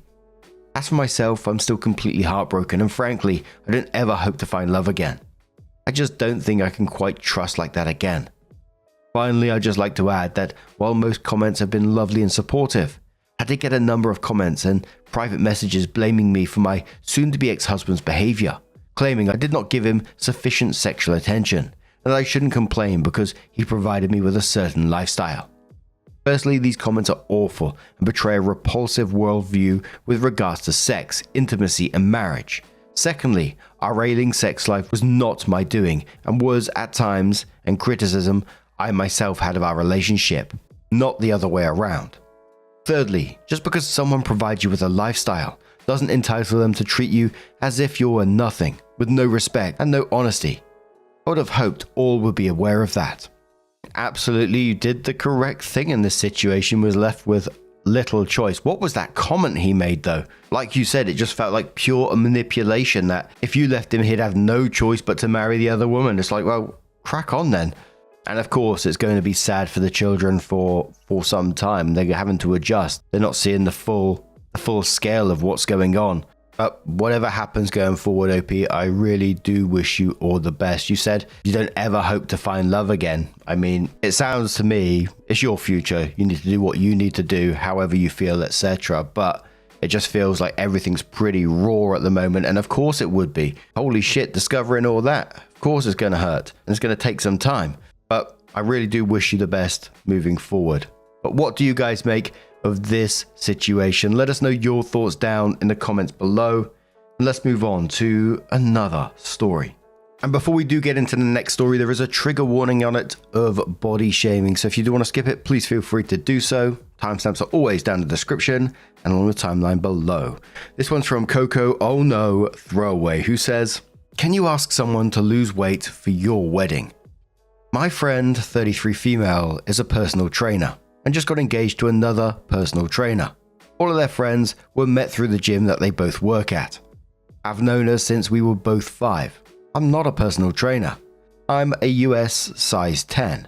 So I'm not obese, but I'm definitely on the fatter size. I'm very comfortable with who I am, and my doctor is too. Well, tonight she called me with the best news. Her fiancé and her are putting together a great workout and meal plan together for me. They figure if I drop 20 to 30 pounds, the wedding pictures will be more symmetric. She was so happy and excited, like she was doing me a favor. I wasn't even sure what to say, so I just hung up and haven't responded. I'm completely flabbergasted. This isn't a situation where I constantly bitch about my weight and then get mad when someone offers to help. I've never asked for help. I've never mentioned wanting to lose weight. They both just kind of took it upon themselves to help me. Obviously, I'm going to opt out of being a maid of honor, but at this point I'm not even sure I want to go now. Why would anyone think this was okay? I honestly have no idea how to discuss this with her. I feel like it's much more the fiancé than her. How are these people real, man? How'd you ask a question like that you sit there, you discuss it with someone, and at no point you say to one another, that's a fucked up thing to ask someone, isn't it? You sit there and you talk about it and you think, I wonder if this is going to offend that person. How does that not cross your mind? Is this the right thing to be saying to someone? Should we be doing this? Hell no, I am pissed off for you, and you're absolutely right to step down as maid of honor. And if I was you, I wouldn't just put this down to just the fiance as well. You know, she's got a part in this. She's discussed this. She's come up with this plan at the same time. And that's your friend of nearly 30 years chose to make this call. The only weight you need to lose is that bloody friendship. Ooh, sassy Mark. Clement Cat says, call her back and tell her you thought about her symmetry issue and have decided you can just be in the center of every picture to make it even. No weight loss needed. Which OP laughs to. Upvote Giver says, she should be to your left and husband to the right. Douche on both sides is symmetric. Unscripted Mischief says, what the actual fuck? No, that's not okay. A real friend would never ask that of you either. OP responds saying, that's why I'm so flabbergasted. I've been best friends with her since I was 5. Almost 30 years. And either the fiancé is a lot more controlling than I realized, or she's not the friend I thought she was. Just my impression says, so they care about symmetrics more than the friendship. All about image. No friend. I've declined to participate. That is so callous and inappropriate of them. But you sure sound like a great friend, OP. OP says, I texted her last exactly what I thought and said not to waste money on sending me an invite. Well, we'll be busy that weekend. My husband wants to get a sitter and find a nude beach somewhere to show me off in. Lol. Kodo says, what did she say back to this? We need updates. OP says, happy cake day. Honestly, I have 47 unread texts now and a voicemail saying that she made the front page of Reddit, and that's not what she meant. So much for a throwaway account. Lol. Oh well. But to answer your question, I have no idea. I chose to walk away for a few hours to make sure I handle everything with a completely calm head. Jilbo Wagon says, and quotes, they figure if I drop 20 to 30 pounds, the wedding pictures will be more symmetric. And then says, oh, fuck her. You Had Me at a Taco says, seriously, fuck her so much. This was such an arsehole move. I'm so shocked that this trainer friend thought this was remotely okay. Piccadilly Porch says, trainers and elite athletes are the worst for this though. They're just trying to help and they see it as the same as a friend with a truck helping you move. They have something, you need something, so of course they help. They have no idea how condescending and judgmental it sounds. As if we're such idiots we did not think trying to eat healthy and exercising without them suggesting it. I'm surrounded by elite runners in my life and I guess I'm a bit bitter about people endlessly trying to get me to run because they're just trying to help. OP responds saying, I texted her last night and she tried to say she really thought I was just too embarrassed to ask for help and this was the time to do it. So I told her not to waste money on sending me an official invite and it was time to find a new maid of honor. Tom Jones says, that's like a drug counselor thinking you were too embarrassed to ask for help with a meth problem you don't have. OP says, oh my god, I need to tell her this. So OP did come in with their update and they said, so wow, that post blew up. I ended up deleting it because my friend lost her business over it. She had told a few of her close clients her plan. When it blew up and ended up on Facebook via different news outlets, they were able to put 2 and 2 together. They decided they didn't want her to be their personal trainer any longer. That was never ever my intention. Although I feel bad. Play stupid games and win stupid prizes. Anyway, her and I talked in length. She admitted her true motivation was having before my wedding photos and after pictures, her wedding, of a normal mum transformed into a fit mum. She was also planning on having crop top dresses. After 3 pregnancies, my abs are quite separated and she wanted to help. She realized her motivations were selfish. She knew I would decline, so she'd hoped presented this way I would do it for her. But yeah, her concern was never my health. She admitted that multiple times. To address a few things, $2,500 plane tickets were for a family of 5. I've also never hinted at wanting to lose weight. She knows I'm very comfortable with who I am. Also, my doctor is very happy with where I stand. I received many very strange messages and comments telling me my doctor is lying to me. I can assure you, my doctor would make a lot more money telling me I was fat and needing to run extra tests. So he's not going to lie about my health. That's about the exact opposite of what a doctor does. My husband is not a sexist pig for saying he wanted to show me off at a nude beach. He's my biggest supporter. He just meant that I don't need to hide and I'm beautiful the way I am. The fiancé wasn't behind this, but he's pissed that I wouldn't just do it for her. He literally said, "Tell her anything over a size 4 is disgusting." Oh, dearie me. In the background when I spoke to her. So, good luck with your winner there. After we spoke, I've decided that I'm just going to go to the wedding and not be in the wedding. My family will stay home. She feels terrible, but we've been friends for almost 30 years. I'm also not going to fly out for her showers and bachelorette, which I would have done otherwise. This really put our friendship in perspective for me. She had stepped back a little since she got serious with her fiancé, and I didn't realize the extent of it. She has some strong views on hating anyone over a size 4, and I realized she slowly picked these up as well. I have no idea what the friendship holds after this, but I still want to be there to cheer her on for the wedding. But I don't have to be immersed in every aspect. MM172 quotes OP saying, "I've decided that I'm going to go to the wedding," and says, "Wow, all I can say is that you're a way nicer person than me. Because if the original proposition wasn't enough to end the friendship, finding out I've been made the centerpiece of a promotional campaign without any input on my part would have sealed the deal." OP says, "I'm trying to be the bigger person here. Honestly, this may be the beginning of the end of our friendship altogether, or we may be friends for another 30 years. I want to go, just in case we do end up getting closer again. If we don't, it's a weekend in my hometown with no kids and free booze." Bago Nuts for Sale says, "What about the $2,500 in plane tickets?" OP says, "Only I'm going, so it's only $500 for my ticket. Plus, if it's just me, I have places I can stay without putting people out. Don't have to rent a car to accommodate everyone." Idler2 says, and quotes, he has some strong views on hating anyone over size 4, and I realize that she slowly picked these up as well. And then says, as someone who's very much into powerlifting and looking good, absolutely fuck this guy. He's an utter and complete douchebag. OP says, I feel like a douchebag is the nicest term I would use for him. I didn't think about it until all of this came up.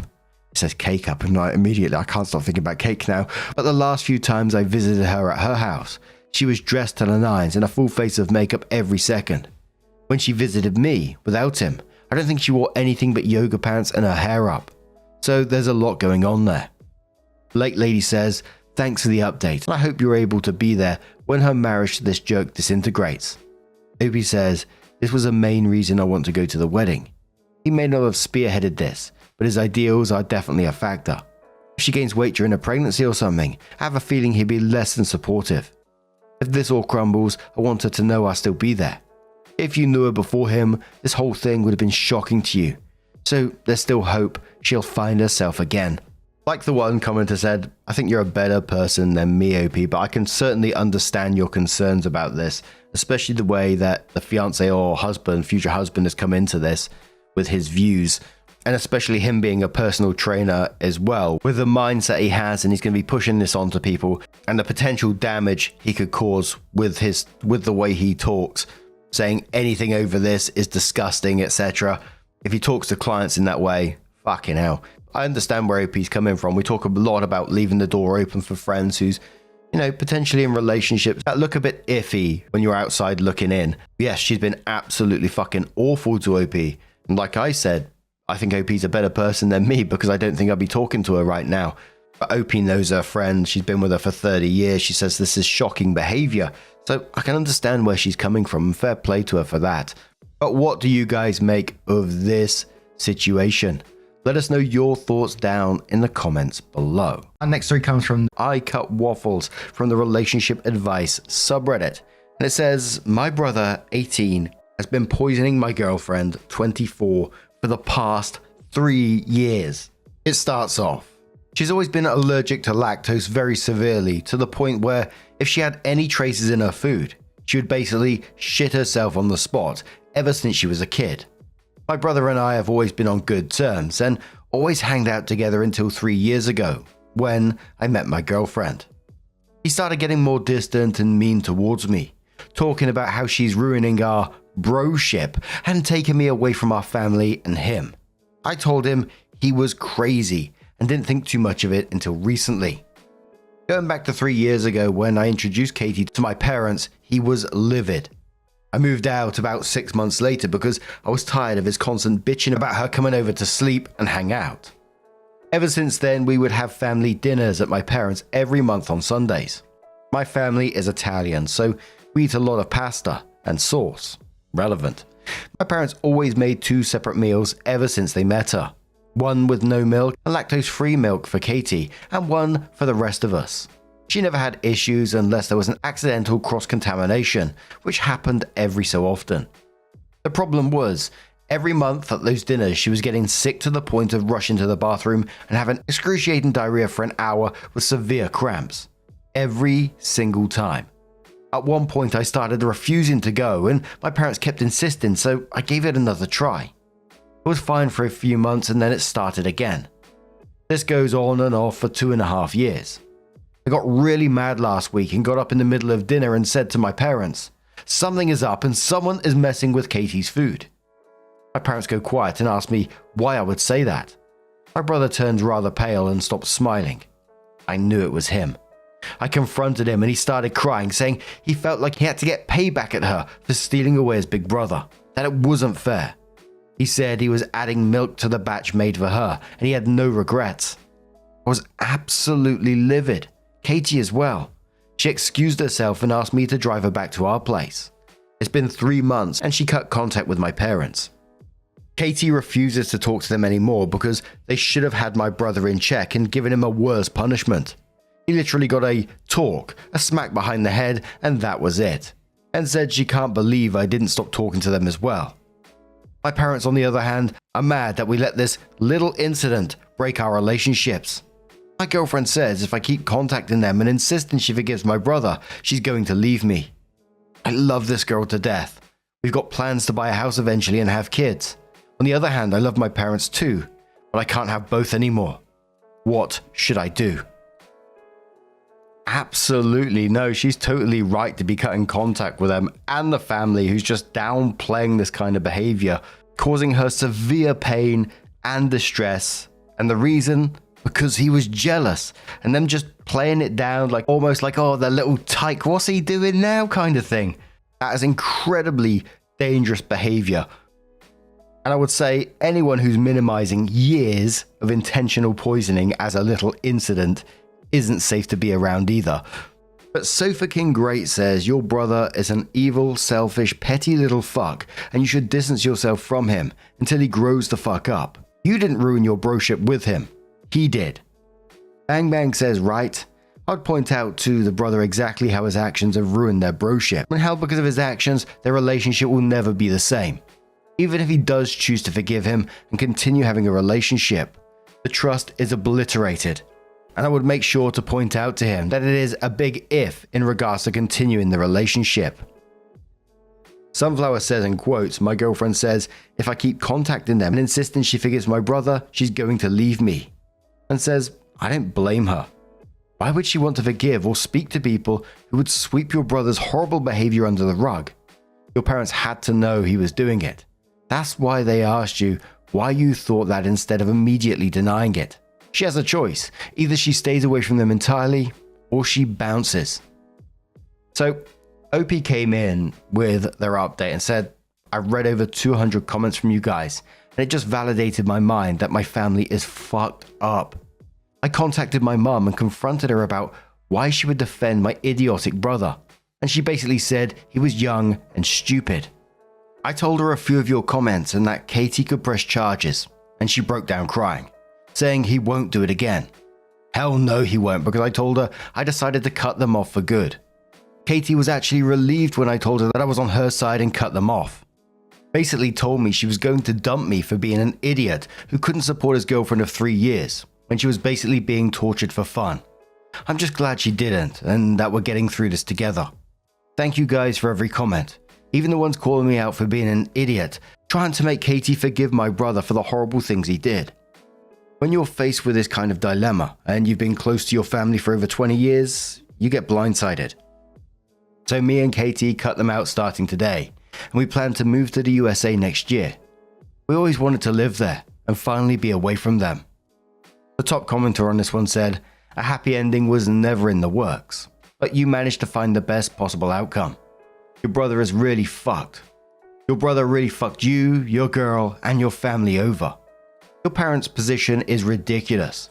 I could understand maybe being forgiven if he had done this once at 15, but he'd been doing it for fucking years. He's seen the results of how sick she got. He did it most recently at 18. That's an adult. Fuck him. I'm glad you're able to come to this conclusion before your relationship ended over it. I think you made the right call. Opie says, the comments really hit me hard. Sometimes seeing it from someone else's perspective really opened your eyes. But now, I'm going to turn this one to you guys. What do you guys make of this situation? Let us know your thoughts down in the comments below. And let's move on to another story. This one's from Lemony, and it comes with an update that's 7 years later. It's titled, I, 22 female, have been with my boyfriend, 23 male, for 2.5 years. And I'm unsure if my views on monogamy will ever perfectly align with his. This has been weighing on me for a very long time. For about the entire duration of my 2.5 year long relationship, and I've never talked to anyone about this. I found out my boyfriend had been cheating maybe 6 months prior into our relationship. What ensued for about the next 1.5 years was an endless cycle of him cheating and then displaying a dramatic gesture of guilt and promising he'll change. This made my last year of college quite miserable. It seemed like once a month my roommates would drunkenly sit me down on a Saturday night and tell me they saw him doing insert any promiscuous activity with someone. Needless to say, it was humiliating. I spent late nights taking care of him while he was incomprehensibly drunk. He would lash out at me and then apologize and repeat. This sounds like a case closed, right? All of this breaking and mending of trust truly broke me. I started picking fights and being an overall angry and irrational person towards him. I resented him more than I have resented anyone in my life. The problem is, I also loved him deeply. And I know this is a played out and really dumb justification for being in an unhealthy relationship, but the good times were really good. We have a lot of fun together, and he always had assured me that he loves me, so I kept going back. Still, should be case closed, right? The last day of college, he was moving out. He did that familiar thing that is dramatically displaying his love for me and telling me that things were going to be different. At this point, I feel so broken that it doesn't even matter if he keeps cheating. It's normal now. I get hurt, I try to forgive, and I resent. It's familiar and comfortable, and the thought of breaking up still puts rotten feelings in my stomach. Since that last day, he started to actually change. He explained that he doesn't believe in monogamous relationships and often lashed out as a result of feeling forced into one. His destructive and inflammatory behavior stopped. He's living healthier, and he seems overall happier. So I took a crack at an open relationship. Basically, I went on 2 Tinder dates, hooked up on one of them, but didn't really enjoy myself. I feel so much more happy and at ease being romantically involved with someone with whom I have a deep connection than just acting on physical connection.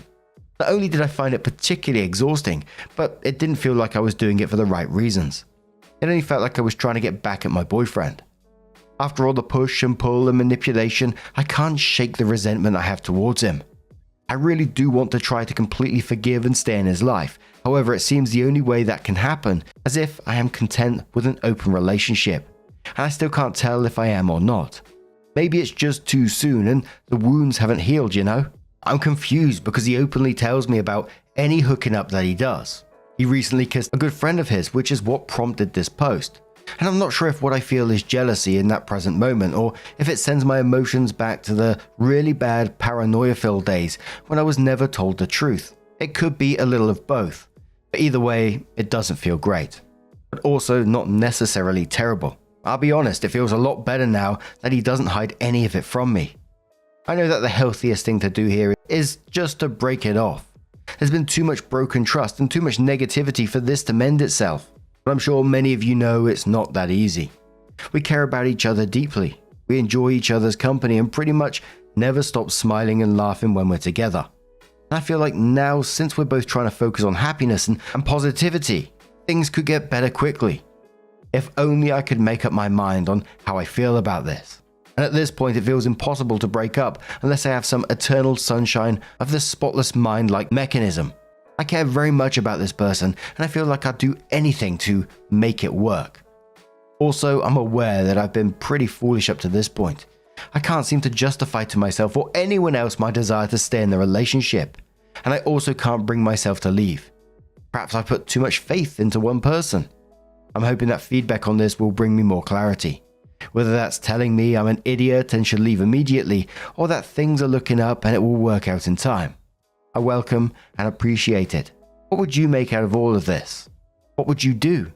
Do I just lack all self-respect, or is there anything potentially redeeming about my excessive hope and undeserved trust? The top commenter said to OP, nobody here can make you break up with him. If he's been treating you like that for years and you keep taking it, I don't think anything anyone says will make a difference. I will say, I think what you're doing is what most people in your situation are doing, and it's like an extreme form of procrastination. You don't want to deal with what seems like a huge problem. The breakup, sadness, parting ways, starting over. So instead, you're putting it off and ignoring it, knowing on some level you're making an even bigger unfixable problem for yourself. A serial cheating boyfriend, constant embarrassment from friends and family, a lifetime of unhappiness. So deal with the breakup now, or deal with everything else. I don't know. The break is immediate great pain now, but definitely better than the life you're setting yourself up for. Opie says, I know you're right. Actually doing it sounds like such a big hurdle, and I'll probably fight with myself about it some more. But I know with full clarity that you are right. I totally agree with that comment. They said like procrastination, and in some ways for me, I put it into normalization. You settled into this, you think this is your normal, and it's hard to see past it. Like picture things in my mind as like a grey mist all the way around you. You can't see past it, you can't see what the future is, and it's difficult to take that leap out through the mist because you don't know what's on the other side, and it's scary. But you should tell yourself you deserve a whole lot better than what you got right now.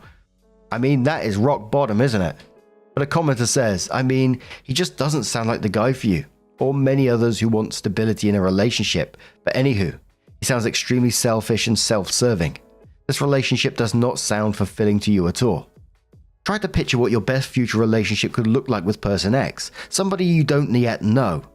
In this hypothetical relationship, I don't think you'll be feeling the negative emotions you're feeling now. That's not what you aspire to or what you need. You're a loyal person, but your loyalty is misplaced in your current relationship. Find somebody who really values and appreciates it, not just to their own selfish ends, and honors you. You're also at the right age to learn that your feelings such as love and self-sacrifice are not always enough to sustain a relationship. Sometimes relationships don't work out, but you can move on to a better one. Stop treating him like some kind of addiction that you need, but is actually bad for you, and trust yourself to move on, and that the future will be better. Opie says this is the most constructive and helpful thing I've read so far, so thank you. I understand that I'm far from where I need to be. I've handled breakups in the past fairly well, even one longer than this one. I've just never felt paralysis and hopefulness on this scale before. I know he's treated me like garbage, and I know what I should do. But this whole situation honestly has clouded my judgment so densely that I make 1.5 million excuses to stay, which is clearly evident in my original post. That's what I get for never letting these thoughts leave my own head until now. God, this is fucked up. In any case, this made me feel 0.5% more confident, and I appreciate it. So OP came into the post 7 years later and says trying this again since I broke a post rule the first time, and here was the original post. Not that I tried very hard to find it before now, but curiosity got the best of me after recalling a bunch of well-meaning strangers basically responding, "What the fuck?" The feeling of shame was visceral. I fully understood I was in an effed up relationship, but couldn't find the courage or self-respect to leave. It was this immense dissonance that I can't describe to this day. I have a hard time talking about it in therapy still. It was just surreal and painful reading it. There was a few very compassionate yet stern comments which I'm grateful for in retrospect. Anyway, I, 29 female, am now married to the most wonderful, caring, loving, respectful, sweet person on the planet, 31 male, who I'm excited to have a future with instead of being full of dread. We've been together for 5 years and married for a few months, and I'm really happy that post feels like it was written by a different person in a different lifetime. Life feels so much lighter than it used to. There's no other point to this post except maybe to comment that manipulation is one hell of a drug. So of course someone says, "That's so nice to hear. How did you get out?" OP says, "I would have loved to say that I wised up and did it myself, lol. But obviously I was in very deep and it took him breaking it off because it just reached ungodly levels of misery and resentment. I guess I will never know if I would have come to the same conclusion myself, but I'd really hope so. I tried to have compassion for my past self and remind myself that my view of relationships had been really warped at the time and all judgment was just so cloudy." Commenter says to OP, "Now that you have more perspective, you understand what it was that made you love him so deeply in spite of everything." OP says, "I think I can attribute a lot to low self-esteem. I sort of put him on this pedestal of smarter than me and better than me in all aspects from the start. So when things started to fall apart, in my mind it was obviously because of something I was doing, not him. After so many times of him cheating and making excuses for him, I started to feel a lot of shame. Because I knew deep down I was being foolish, which made me defensive of the relationship. Like when my friends would confront me about it, in my head I would just be like, they don't get it, they're not in this relationship so they don't understand. It was easier to hold the mirror up to others than to myself, so I would just dig my heels in. It was always, I just need to change something about myself for this to work. But it will work. Which I think is evident in my original post. So, low self-esteem plus shame just kind of feeding each other in that cycle. It's my best guess." Commenter replies to that saying, "Makes sense. Thank you so much for replying. I understand it must not be easy. Just one more question. Would you say that your feeling of love for him during the good times was stronger than the love you feel for your current more stable partner?" Asking this because this reply to my original question to you made me question if this contrast between the good times and the bad times makes it even harder to leave. OP replies saying, I would in some ways compare it to an unhealthy addiction, but the highs weren't indicative of love. The highs were high because I became dependent on the attention that this one individual gives me. My sense of self-worth was essentially tied to whether we're on again or off again. They also aren't highs on their own. It's only in contrast of very low lows and not thinking you deserve better. So when you're stuck in it all, you can look forward to are the good times. Like if you're getting hit by waves. The moment in between waves where you catch your breath is relief, but you wouldn't trade that feeling for safety on land. And one more reply to a removed comment says, "For real lol. Reading the original post again for the first time gave me some whiplash. Here I was enjoying my drama-free life and now this 22-year-old version of me assaults me with all this chaos. It's been cathartic though, especially with all the supportive comments. Thank you for your kind words." And I'm just so happy for OP in this situation that we're eventually out of that relationship and did find themselves. The thought process and OP looking back on themselves all that time ago, I found really interesting to see. And I like hearing about people's thought processes when they're going through these particular things, because like for anyone else like myself sat here behind the microphone, you guys as well, I imagine, could see that relationship was absolutely awful and OP was better off out of it, but they kept convincing themselves with different ways, different excuses, and it's just not always that easy, is it? But what do you guys make of this situation? Let us know your thoughts down in the comments below. Our next story comes from Not Willing to Share, who says, "Am I the asshole for kicking out my mum's boyfriend? When I was 17, my mum came into money. She tried to keep it quiet, but she paid off my dad's debts, bought him a small house, paid off her debts, and paid for my sister's college, and set up funds for mine. She had a boyfriend at the time, and shortly after, him and his son who was 7, moved into our new house. Over the next few years, Mum bought my sister a house after she graduated college. Her boyfriend lived with us and didn't pay anything, but he did work. When I was 21, Mum got diagnosed with cancer. It wasn't good. She sat me and my sister down and went over exactly how much money was there. She intended to give her current house to me, and both me and my sister were left with a large sum at the end of it. She asked if I would allow her boyfriend to stay in the house with his son until he got his own place. I agreed. Before she died, she told her boyfriend he would need to look for his own place. I had time to save more for that journey. For the last 4 years, he's continued to reside in the house with his son. I haven't minded because we get along okay. I pay all the bills, but he does buy food for him and his kid. He's dated off and on and mostly kept the women out of this house, which I respected him for. Until his current partner. She's been in my house 3 times, and at first, besides feeling a little uncomfortable, I was okay with her. The last time this past weekend was the point where I lost my shit. I was making myself some lunch when she came walking downstairs. She grabbed a plate and went to grab food out of my pan. I asked her what she thought she was doing. She started telling me how I should look for somewhere else to live, and leeching off my dead mum's past relationship as an adult was pathetic. I hollered for my mum's old boyfriend. He came down and I told him I don't know what he currently thought, but I wasn't going to be disrespected in my house. He wouldn't even look me in the eyes as he mumbled something about my mum promising him the house, and he was just being kind, letting me stay. First, that isn't remotely true. My mum pulled him and I together after she asked if he could stay to set expectations. My mum met him shortly before she won the money and told him and us girls that she had no intention of leaving him money. She did set aside a fund for his son for college when he gets there, but he cannot touch it. Only his son can. He's lived in this house for almost 8 years without paying a dime. He should have plenty of money, and if he doesn't, that's on him. I told him he had 30 days to leave. I wasn't going to house someone who would lie and disrespect me in my house. He left that night with his son, but his ex-wife called to tell me that I'm cruel and an arsehole for her son losing his house. He's here every other week. I really feel like my mum didn't expect him to still be here, but my sister said she feels like I'm breaking my promise to my mum, and that made me feel like maybe I am the arsehole. Nah, this guy is just showing his true colors after 8 years. 8 years of living rent-free. He not only allowed his girlfriend to disrespect OP, in her own home by the way, but then tried to claim that the house was promised to him. The mum was clear in what she wanted to happen.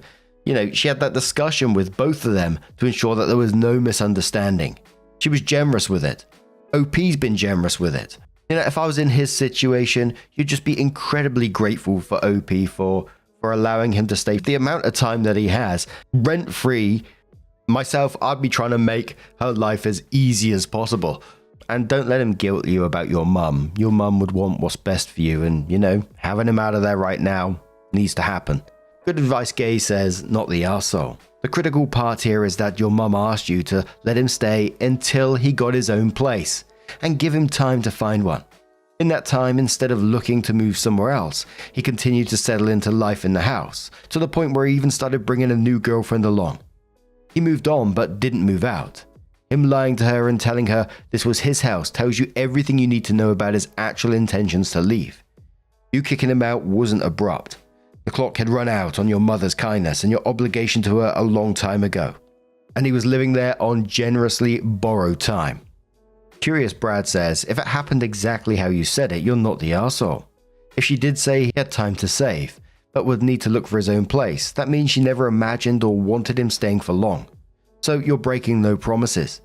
Did she leave him any money or assets?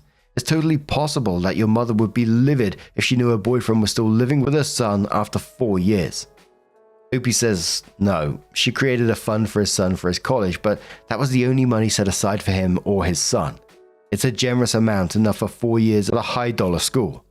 Anything not used for school will be given to him on his 25th birthday from what I believe she told me. A lawyer and accountant are in charge of those funds, not me or my sister, so I only know what she told us before she died. She was never married to or even engaged to a boyfriend. He lived with his sister and was saving for his own house when Mum met him. Him moving in with us was supposed to be temporary and allow him to buy and save for his dream home, but he never left. My mum was like that though. She had a big heart and sometimes people took advantage of that, especially after the money. She bought him a brand new truck when his car broke down, but beyond that and smaller gifts like TV, computer, etc. for birthdays and holiday gifts, she did not leave him money. They had no joint accounts. My mum paid everything and he was supposed to be saving for a house the whole time they were together. Love Nana replies that saying, "Sweetheart, you are not the arsehole. First, I'm so sorry. I'm 63 years old and lost my mum 2 years ago, and my dad 8 years ago. I'm not dealing with it well at all. You're the only one who knows if you're telling the truth.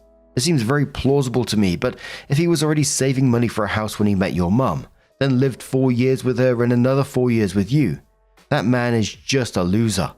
Is there any way your dad could come stay with you the week he moves out? The first thing you need to do is change all the locks and get yourself some sort of security system. Please don't feel bad for making him leave. It seems to me that your mum was really smart and planned things out very carefully. Being that he had already lived with her for 4 years, I agree with commenters who said she was probably thinking a month or two, not years. If your sister makes any more comments, then you can tell her that she's welcome to let him live with her. Again, so sorry for your loss. Please make sure you are safe and take care of yourself." Opie responded saying, "Thank you so much. My mum was the sweetest person, and when I was a teenager I feel like I was a nightmare to her. I'm thankful I was much better in my late teens, in 20 and 21, so she got to see me mature a little before she passed. I wasn't always the best daughter, but she was always the best mum. I think part of letting him stay so long is having bonded with his son, but also I liked having someone else around who loved my mum too. There were nights I would wake up from a nightmare and end up in the kitchen. He would hear me and he would just come and make a cup of coffee and sit and share a story about her. His son loved mum too, and some evenings we would get takeout and watch movies and joke about what commentary my mum would have had if she had seen the movie with us. My sister lives a state away, so we only really see each other once a month or so. I like not being alone in this big house. I do have a security system and the locks have been changed. He's coming over tomorrow to get his stuff." So OP came in with their update and said, "I know the other sub is very subjective on updates, so I figured I would post it here. I do want to take a moment to address some things I saw in the comments. One, there were trusts set up and neither me or my sister had full access to the money left us. This was done both because my sister and I were in our early 20s when mum died, and she wanted to make sure we had some stability before we had access and to protect us from people who may try to take advantage, especially while we were grieving. 2, I have a lawyer. He has already informed me legally to my area what eviction laws are, and my mum's former boyfriend will be served with formal eviction papers just to cover myself even after today." So, to the update. My dad came over, decided not to have my boyfriend over since he doesn't know about the money side, and I wasn't trying to have the boyfriend out of the situation this morning and brought along my cousin. For easier telling, I'm going to call mum's former boyfriend C. C showed up at 10 AM my time and talked to my dad and then asked if he could have a couple of minutes alone with me. Dad nodded, and so my cousin and him went into the kitchen, and C and I sat in the living room. I'll be honest, I didn't expect it to go as it had, but I'm glad it did. C started with an apology. I don't remember all the words said, but the basics were he missed my mum. He's been lonely, but not alone thanks to me and his son. He was sorry for what happened, that he got caught up in lust and let someone else fill his head with ideas, and he owned up to his mistakes and should have never put up with someone who would disrespect me or my mum's memory. He tried to hand me a cashier's check for $15,000. He said it wasn't much, but he wanted me to know he appreciated me and living with me and that he wanted me to pay back some of what he owed. I refused the check both in part because I never wanted his money, but I also don't want to give any possible legal leg for him to stand on if this is somehow him trying to stay. I told him the first part and told him to put it towards a house. He told me he is living with his sister but is going to look at houses with a realtor next week. He did say his son is asking about our next hangout date and said both me and my sister are both welcome to arrange time with him. After all of that, my dad and cousin helped him get all of his stuff out of the house that he owned. He had brought a U-Haul and he gave me back my house keys. He apologized again and left. Not what I expected, but it went really well. I feel a lot less like I let my mum down. And there was a mixture of comments below this, some people calling the guy a professional sponge now that he's turned up at his sister's place and saying, he's not going to move on from there now. Other people saying it might be just a guy who's lost his way and felt that the $15,000 was genuine, but that OP was smart not to take it in this moment because potential legalities and stuff, I don't know what they could be. Maybe that he's paid his way and therefore has some leverage to stay in the house for X amount of time, I don't know. But I think OP dealt with this really maturely, and I think your mum would be super proud of the way that you did deal with it. But now I'm going to turn this one to you guys. What do you guys make of this situation? Let us know your thoughts down in the comments below, and let's move on to another story.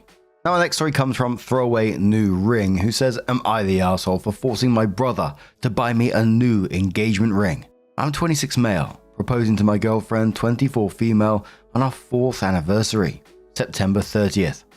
I've been planning this for about a month, and I picked the ring a couple of weeks ago.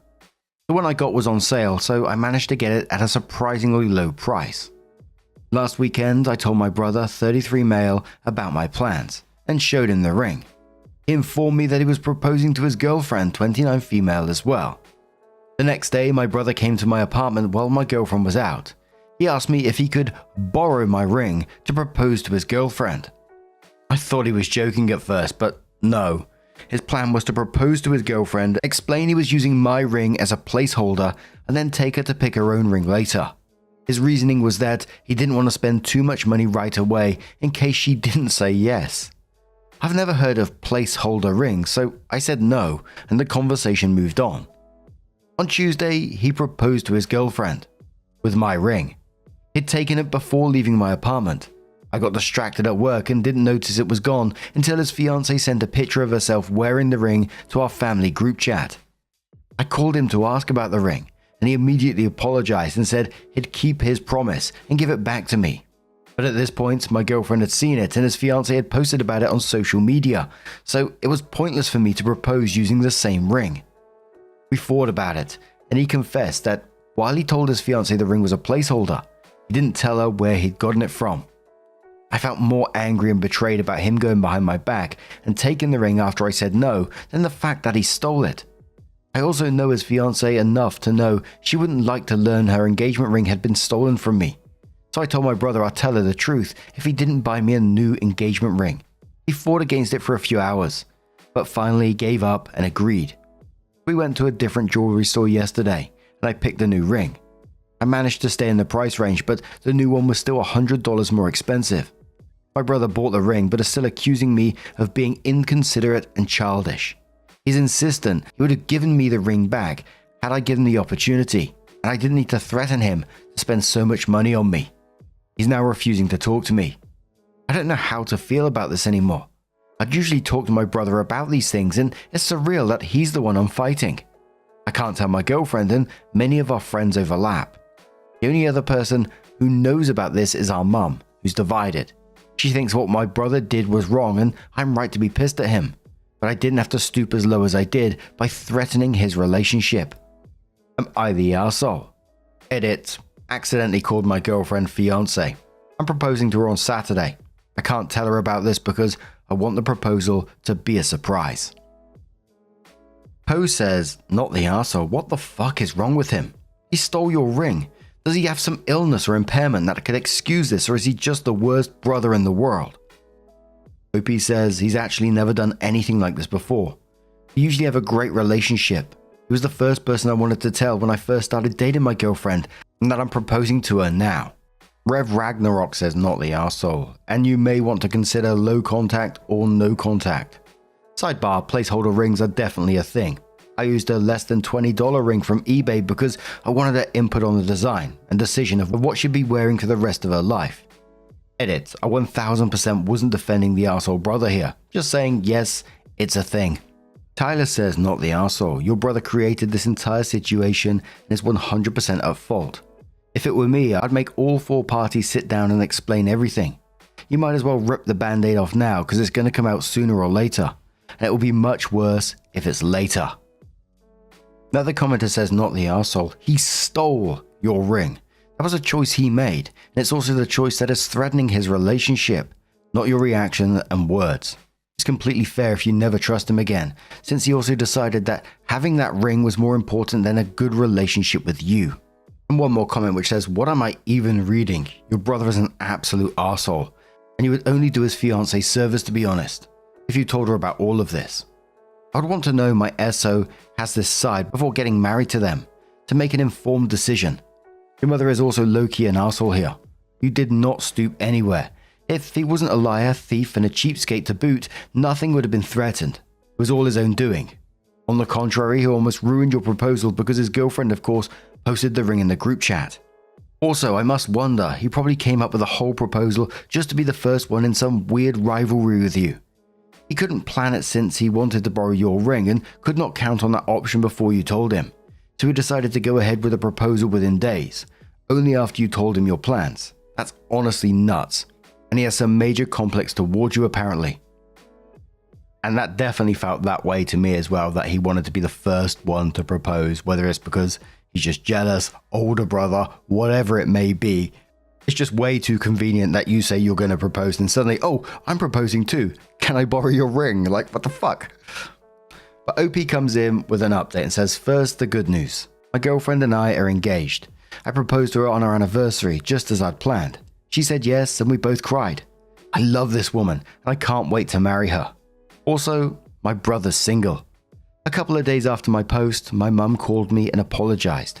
After thinking it through, she realized that while I did threaten his relationship, my brother had brought it upon himself. She confronted him the next day, and he ended up confessing that he wasn't going to propose until I said I was. My brother is older, but I've hit many milestones earlier than him. He never seemed bitter about it. We've always been close and supported each other, which is why I was completely blindsided by what he did. Finding out I was proposing made him panic. He spontaneously said he was doing so too, but freaked out about picking an engagement ring and devised a plan that, according to him, made sense at the time.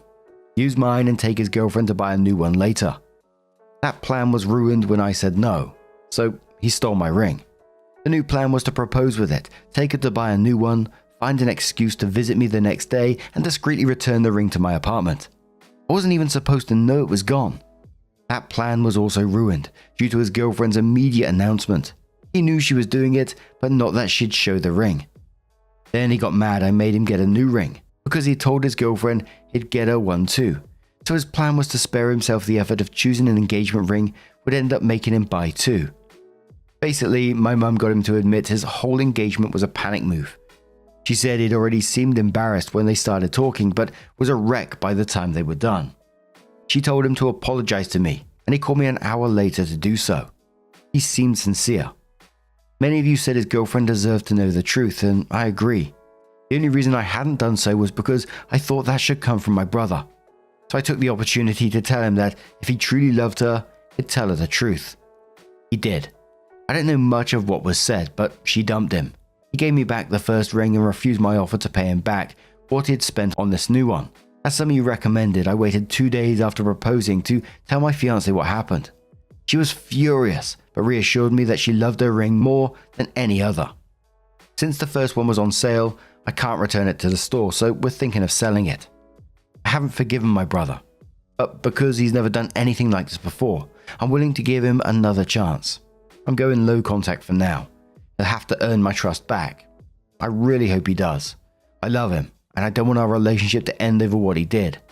Both my fiancé and my mum agree with me on this. There's more I want to add, but the word limit's not helping.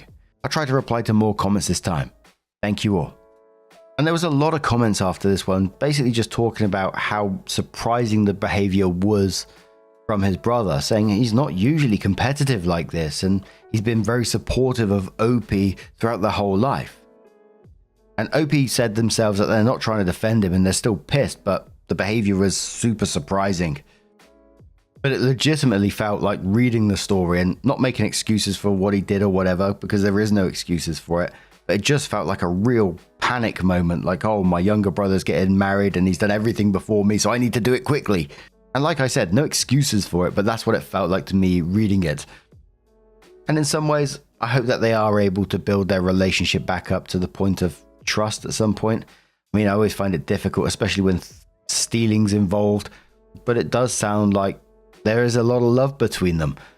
Unless brother's been hiding a secret side of him for a while. But what do you guys make of this situation? Let us know your thoughts down in the comments below. Our next story comes from Biscuit and Butters. That was originally titled, I, 27 female, made a stupid joke to my husband, 30 male, and he stormed off. How do I fix this? And this was 2 years ago, but it's got new updates to it now as well. But alternatively, it's been titled by people, The Lotion Man Saga.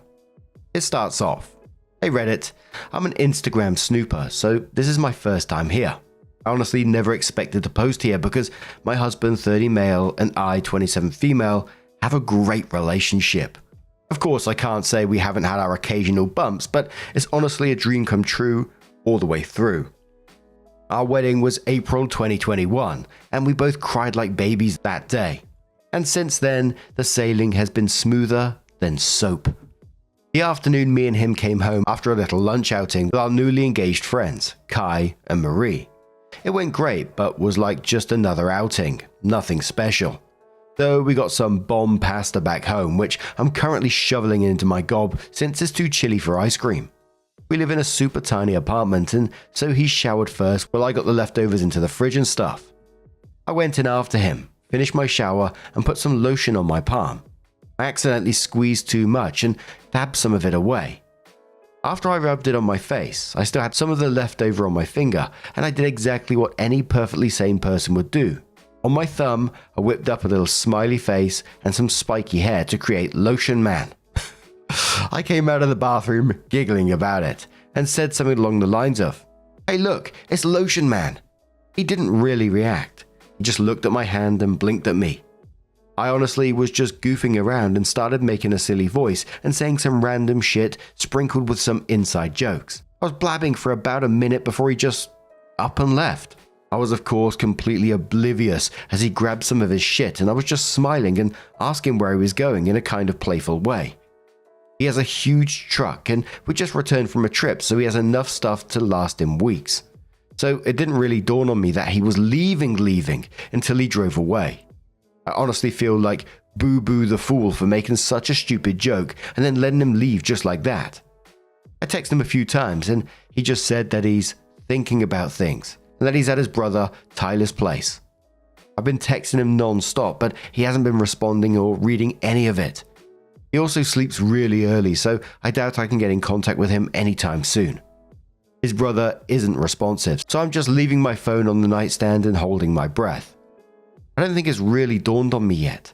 I stared blankly at the door for like 10 minutes before I got off my ass and actually tried contacting him.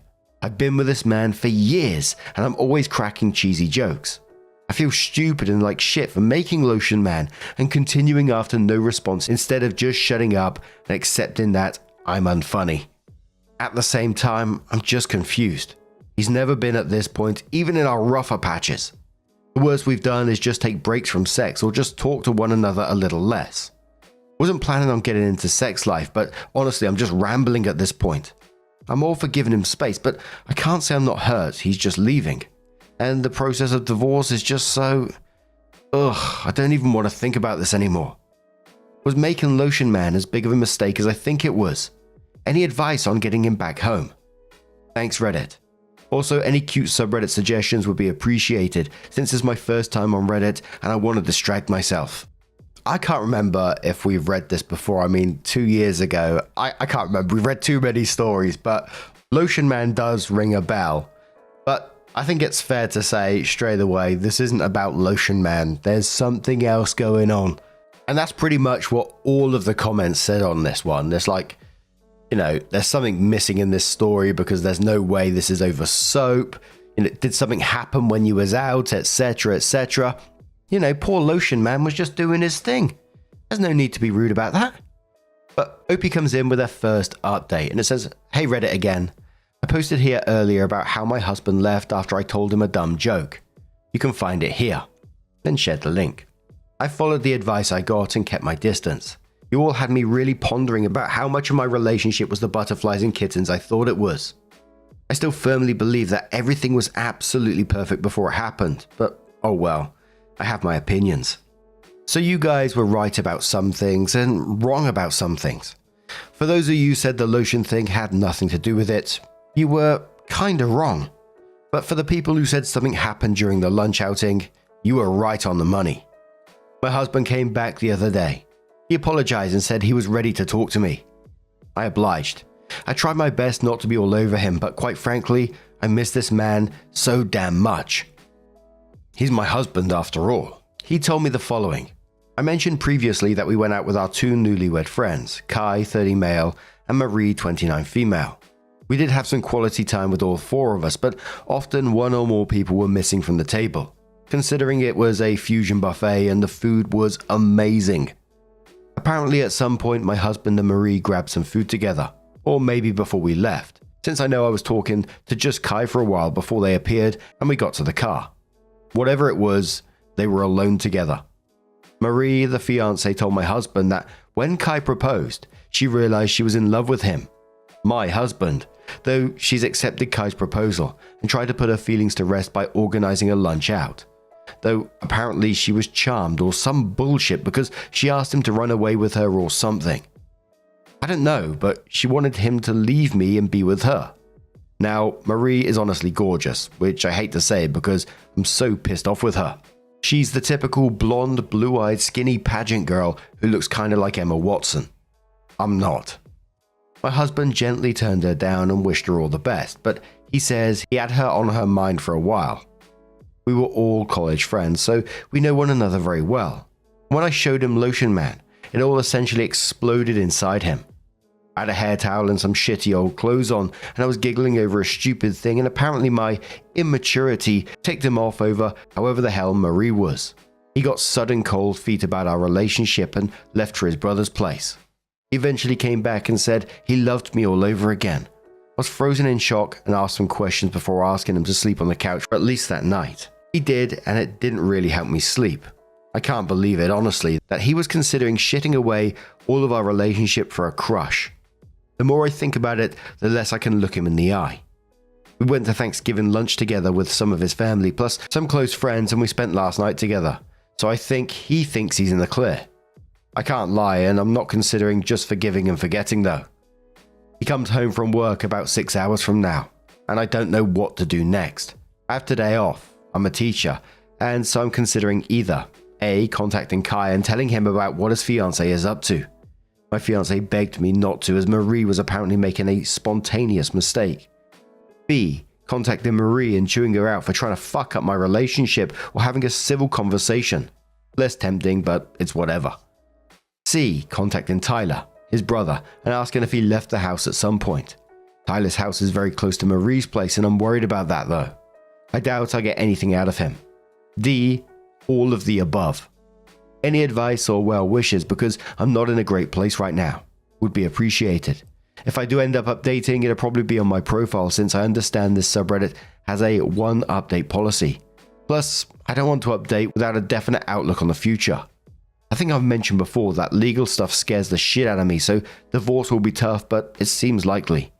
I wish I could just forget it all. Thanks, Reddit.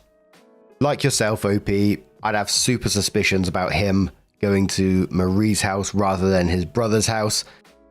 The wording, he loved her all over again, which comes after him coming back from his brother's house, air quotes, is all a bit too sus for me. And the fact that he tried to turn all of this on you by saying your immaturity for his reaction. Yeah, fuck that. Lotion Man sounds hilarious. But Lopsided says, I would do D, all the above. But first contact Kai to let him know and that way she can't lie beforehand or make another story. Do you have a good friendship with your brother-in-law? If so, I would ask, but he might cover. I would also ask your husband if you haven't already. Then contact her and let her know the friendship is over and she crossed a major line. So sorry you're going through this. Hope he says thank you for your well wishes. I'm going to contact Kai tomorrow when I can, and I'll try to have another conversation with my husband since it seems like the tension has settled. So OP updates again and says, hey Reddit, first of all I'd like to say thank you so much for the overwhelming support and sweet messages. I honestly was not expecting this. A lot of you guys also took the time to message me and had a lot of great conversations with fellow Redditors. I'm honestly so flattered by how freaking sweet so many of you guys are. I wish I could have replied to every single one of your comments. I have voted every one of them though. I think my post got deleted. Some of you asked for pictures of Lotion Man, yet I can't quite find the feature to upload photos on here, but I will as soon as I can. A lot of you had some really interesting theories, lol, and surprisingly, most of them were somewhat right. Majority ruled that I should do all three. Confront Kai, Marie, husband, and Tyler. Not necessarily in that order. And so I had to get smart with it, since a lot of you guys told me that any one of them could twist the story had they known there was outside influence. Before I begin, yes, the full story is wacky and honestly doesn't make that much sense. I'm honestly just piecing it together via context clues, and I do have some questions left unanswered. Plus, nobody who is relaying this story is in a good headspace, and to you, it might just seem like a ton of garbled nonsense. I'm just hoping it gets across, since I know a lot of people wanted closure on this. When my husband came home, we had a conversation. He essentially said the same story, and he told me that he was open to my marriage counseling suggestion. I gave him a big hug and did the laundry. Usually we split the laundry, plus I'd been giving him a light cold shoulder, so I indirectly forgave him, in his eyes at least. We haven't really set boundaries with our phones. Like, we know each other's passwords and everything, but he would definitely get suspicious if I was scrolling around on it. So instead, I agreed to meet up with Kai first. A lot of you guys were concerned that he would tell Marie and everything would implode. But Kai is a big gym nut, and I've been wanting to go recently, so I said it as casually as possible, using it as an excuse. And he agreed. The next morning, I met with Kai. I sat down with him and told him all I know. Yes, I cried like a baby. Originally, Kai was rigid and tried to kindly poke holes in what I was saying with a few gotcha questions before he too broke down. Marie didn't tell him a word. It was a big red flag on its own. I then went to Marie with Kai. A few Redditors told me to be discreet as possible, and so, as the suggestion said, I just blurted to her that I know everything. She played dumb at first and then eventually broke. You all were right. Marie tried to settle her crush was a bullshit story. My husband was the one who approached her.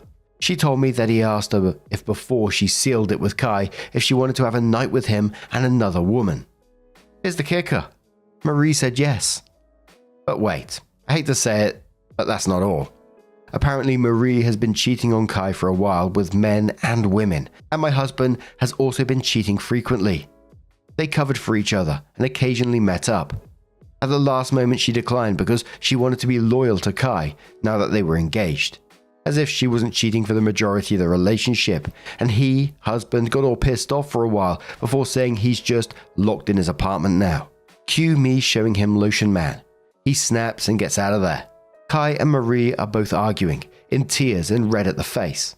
I told them sorry that I butted into their relationship and that I'll handle my husband myself. I found Tyler before the sunset. He told me yes, his brother stopped by, but only around 11 PM. He left around 8, so those 3 hours went fuck all. Tyler told me that he was angry and didn't tell him anything. I then tell him some context, just the Lotion Man, and he says maybe he was driving around for a while. It doesn't sound like my husband to drive as relief, but I'm willing to look into it, since the future was already looking pretty fucking bleak. I went home. I googled something on my husband's phone. Instead, I was just checking if any of them had contacted him. Nothing, thankfully. I would have gone into more depth, but that would have to wait. Instead, I tried to keep him busy for the duration of the day. Remember how I said he sleeps really early? Well, that worked in my favor. I took his phone that night while he was snoring his ass off. Ran into a million dead ends. I knew I was missing something, but I just couldn't find it. Finally, I opened his hidden photos. Kaboom! His story explodes to pieces. What did I find? Nudes, nudes, more nudes, even more nudes. All of one girl. Not me, shocker, but not Marie either. I didn't recognize her. Let's call her Allison. Considering Allison was my second grade best friend, who was actually a snake. They're not the same person, just so I can call her something when I refer to her in the story, because I don't actually know her name. She's absolutely gorgeous. Red hair, hourglass figure, you name it. I'm obviously broken. I traced her back to a contact. I feel sick. There it is, an affair. He's been contacting her since February, days before I surprised him with a Valentine's thing that I've been using up my paychecks for and thinking I was the luckiest woman alive. It fucking sucks. I can't even read more, but I toughed through it. Then I hit it. November 3rd, 2 days after the last nude. She's pissed off. She found out he was married all along. She was in love with him. I would feel bad for her, but she didn't even bother trying to contact me out of love. Ergo, hubby has a genius idea. He told Allison that he'd bring his wife over in a hotel to show that his wife doesn't care about the affair. Sound familiar? So I assume when Marie cancelled, there was nothing he could do. He became whiny and begged for her to come. He told Allison that there was an inconvenience and then meet up another day. Then the lotion man, he got pissed off at me and left. I don't know what he did after that, but whatever it was, he wasn't with either of them. Then he went to Tyler's place, slept it off, and came back afterwards. I'll spare you the details, but I couldn't even pretend to like him anymore after I found that out. I brought Kai and Marie over the next morning. He started fucking blubbering and trying to deny it before eventually admitting he was into redheads. Marie is actually strawberry blonde, Allison is very ginger, and it was the one desire of his I couldn't fulfill.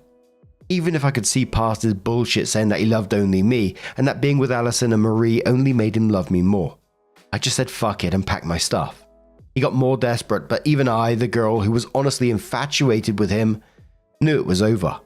He technically owns the apartment, so I had to leave. Now I'm staying with Kai. He's as hurt as I am. I feel for him too. His wife was his world. We were hugging and crying for a while, ranting about God knows what, just trying to get ourselves together, to be honest. He tried to lighten the mood by making lunch, and it was really nice. He's a wonderful cook. I showed him the other 2 posts, and he got a kick out of some of your comments. As far as I know, my soon-to-be ex-husband is with Marie for now. I don't care about either of them, and honestly, it's kind of therapeutic just having some kind of closure and not walking on eggshells like I have been for the past few days. Kai and I are going to the gym tomorrow to do some relaxing yoga and hopefully figure out what to do next. We've both taken off from work. I'm sorting out my finances and hopefully I should get the ball rolling to finally legally split from my husband and be able to call him my ex. I'm still so frazzled.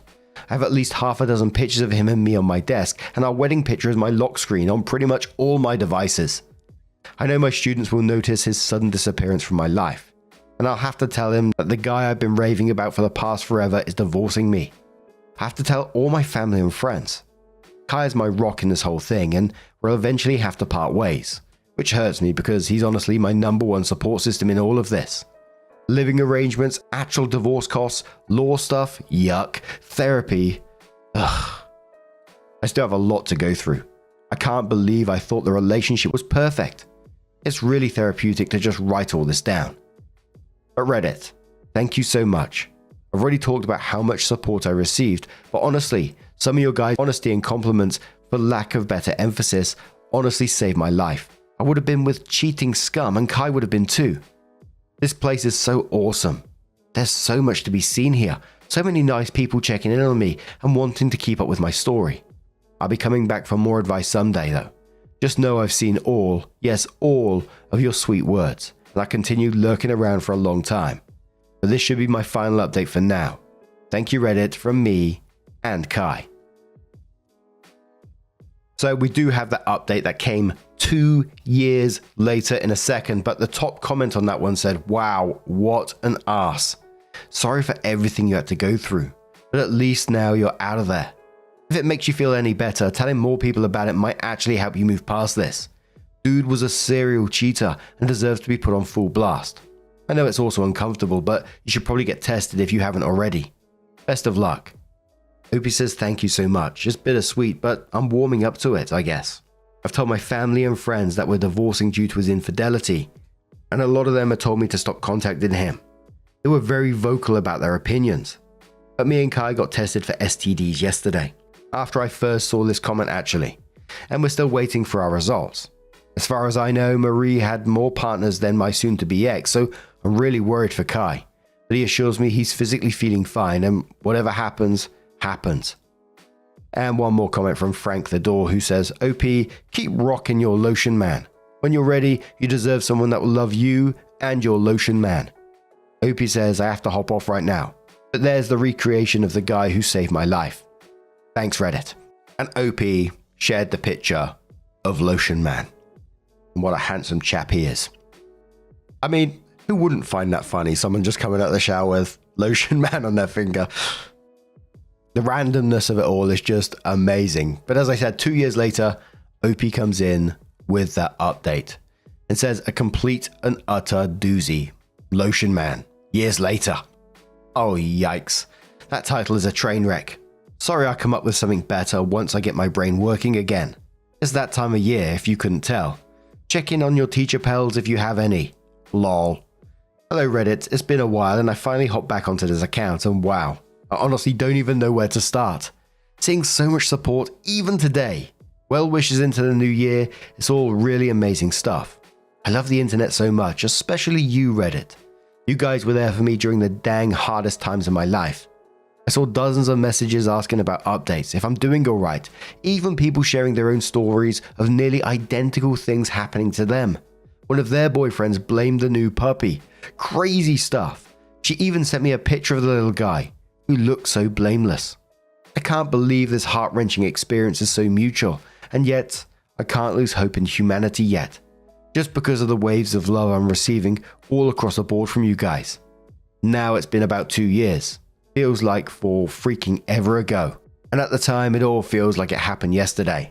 Okay, now actually getting into it. There's a lot to get through here. Buckle up. I ought to get the bad news out of the way first. Kai and I had a pretty nasty fallout. I don't want to dive into the nitty-gritty details. This would be like 30 pages long if I do that, but to sum it up, all in a gift wrap. We were roommates, pretty involved in one another's business, yada yada. Basically every time I went to the store, he knew. Every time he came home from work, I knew. All of our whereabouts were always mentally noted just because of our proximity, paired with the way we divvied up our house chores and whatnot. At some point, Kai tells me that he's going on a date with a girl. Yay, good for him.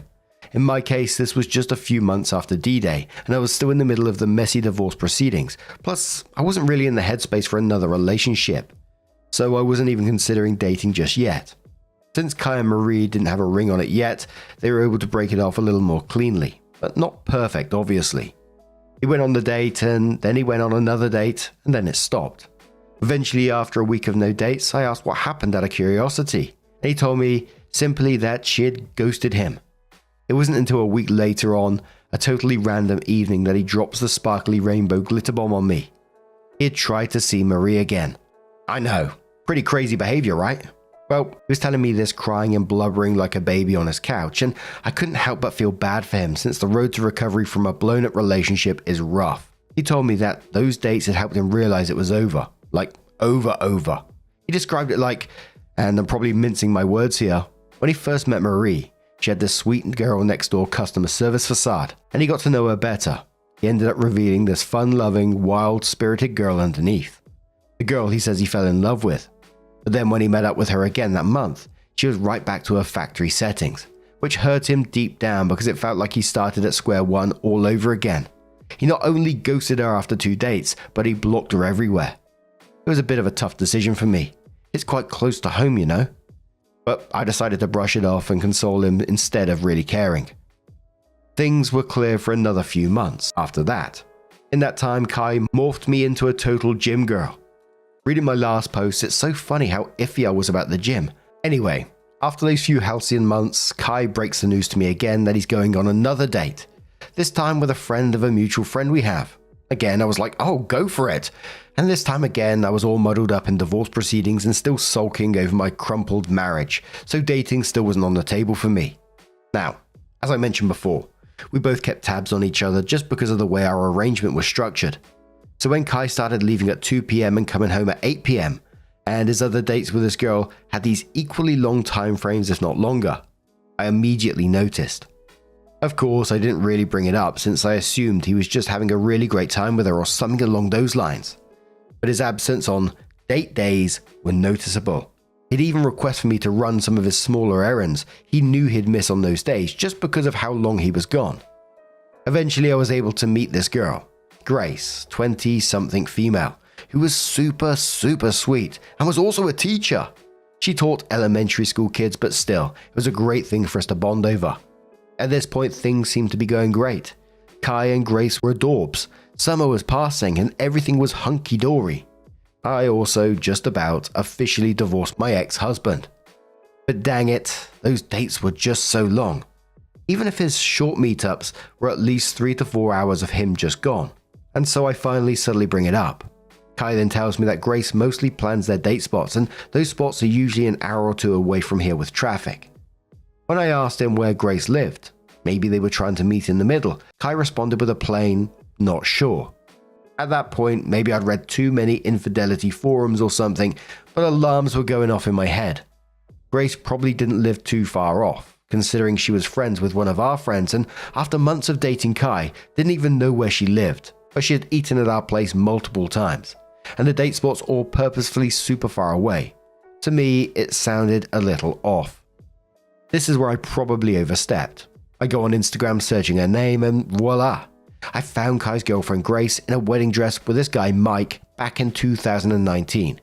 She's married. Yikes. I wake up Kai immediately. Yes, cringe at my idiocy, I'm sorry, and spill it all with receipts. It's 12 AM, he's bleary-eyed with work at 7 tomorrow. I've barged into his room wide-eyed and gesturing at the phone screen like a crazy person. It's all a mess. Finally, after I shut up, Kai gets mad, like fuming. He interrogates me as to why I was getting all up in Grace's business. And then when I told him about the red flags, he just got even more mad. The entire argument spiraled out of control. He told me I was way overstepping my boundaries, which I honestly was, but again, our proximity had us constantly keeping tabs on each other. I asked him why the hell he was mad at me for trying to look out for him. It turned into a giant screaming match. Eventually he went to the next level and rambled on about how this was all probably because I was secretly into him and that he's always thought our relationship had gotten closer than it needed to be, which is why I was stalking him. That's when I got really mad and said some awful things I wish I could take back. I dug at him for his situation with Marie. I'd never date him for $1 million. Then it devolved into him calling me some nasty names and I just had to walk out. It was nasty, we were both exhausted and aggravated. It all just blew into 1,000 pieces in the span of one night. He woke me up early the next morning before he left. I thought the night had been time for our heads to cool and he'd come to apologize. But instead he decided to drop the news on me plainly, which he admitted he was bearing on his shoulders for a while. Kai knew. He knew Grace was married since close to day one, but he shrugged it off. Her husband was a nice man, but Grace told Kai that she couldn't feel for him anymore. And that explained why the gas bill for all those far-off dates didn't faze him, I guess. I'll admit, I wasn't too happy to hear this. I asked him how he would feel if Marie's hookups had known she was married and still went for her. To which Kai got mad all over again and told me not to bring Marie into this. We argued again. Definitely not as explosive as the night before, but still pretty flaming, where Kai told me that he'd avoid telling me all this time because he knew I'd make a big deal out of it. I told him that infidelity was obviously personal to me, and I honestly expected it was for him too.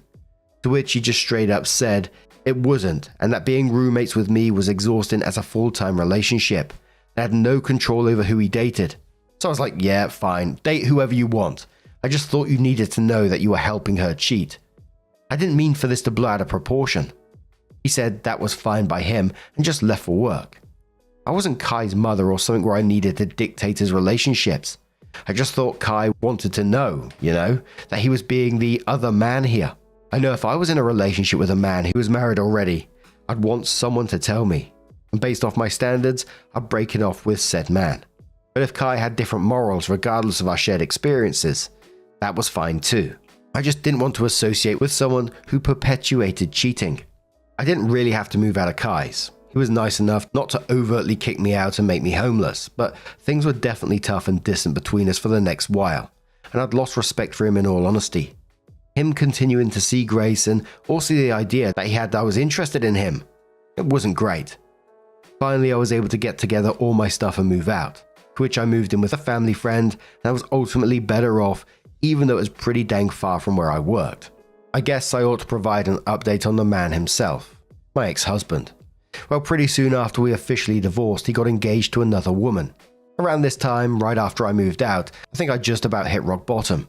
The whole AI panic with student work started happening in my district. I was beginning the process to move out properly in my own place, all while I was in a new community where I didn't really know anybody overall. I was pretty lonely and down all the time. I went on a couple of dates, but they went quite mediocre. And I gave it up in the end, which only cemented how lonely I was. Wouldn't go back to those days for the world. Ex-husband reaches out to me and he tells me about his engagement and all the good news. He tells me he's on some life improvement path and that he wants to clean up his act, starting with giving me a good and well apology. He offers to meet me in person, locally, swearing up and down this wasn't a date, nor was he expecting me to accept said apology. I should have been much more assertive, but I was totally beat down from life and I felt like a totally different person, in a sucky, no good way.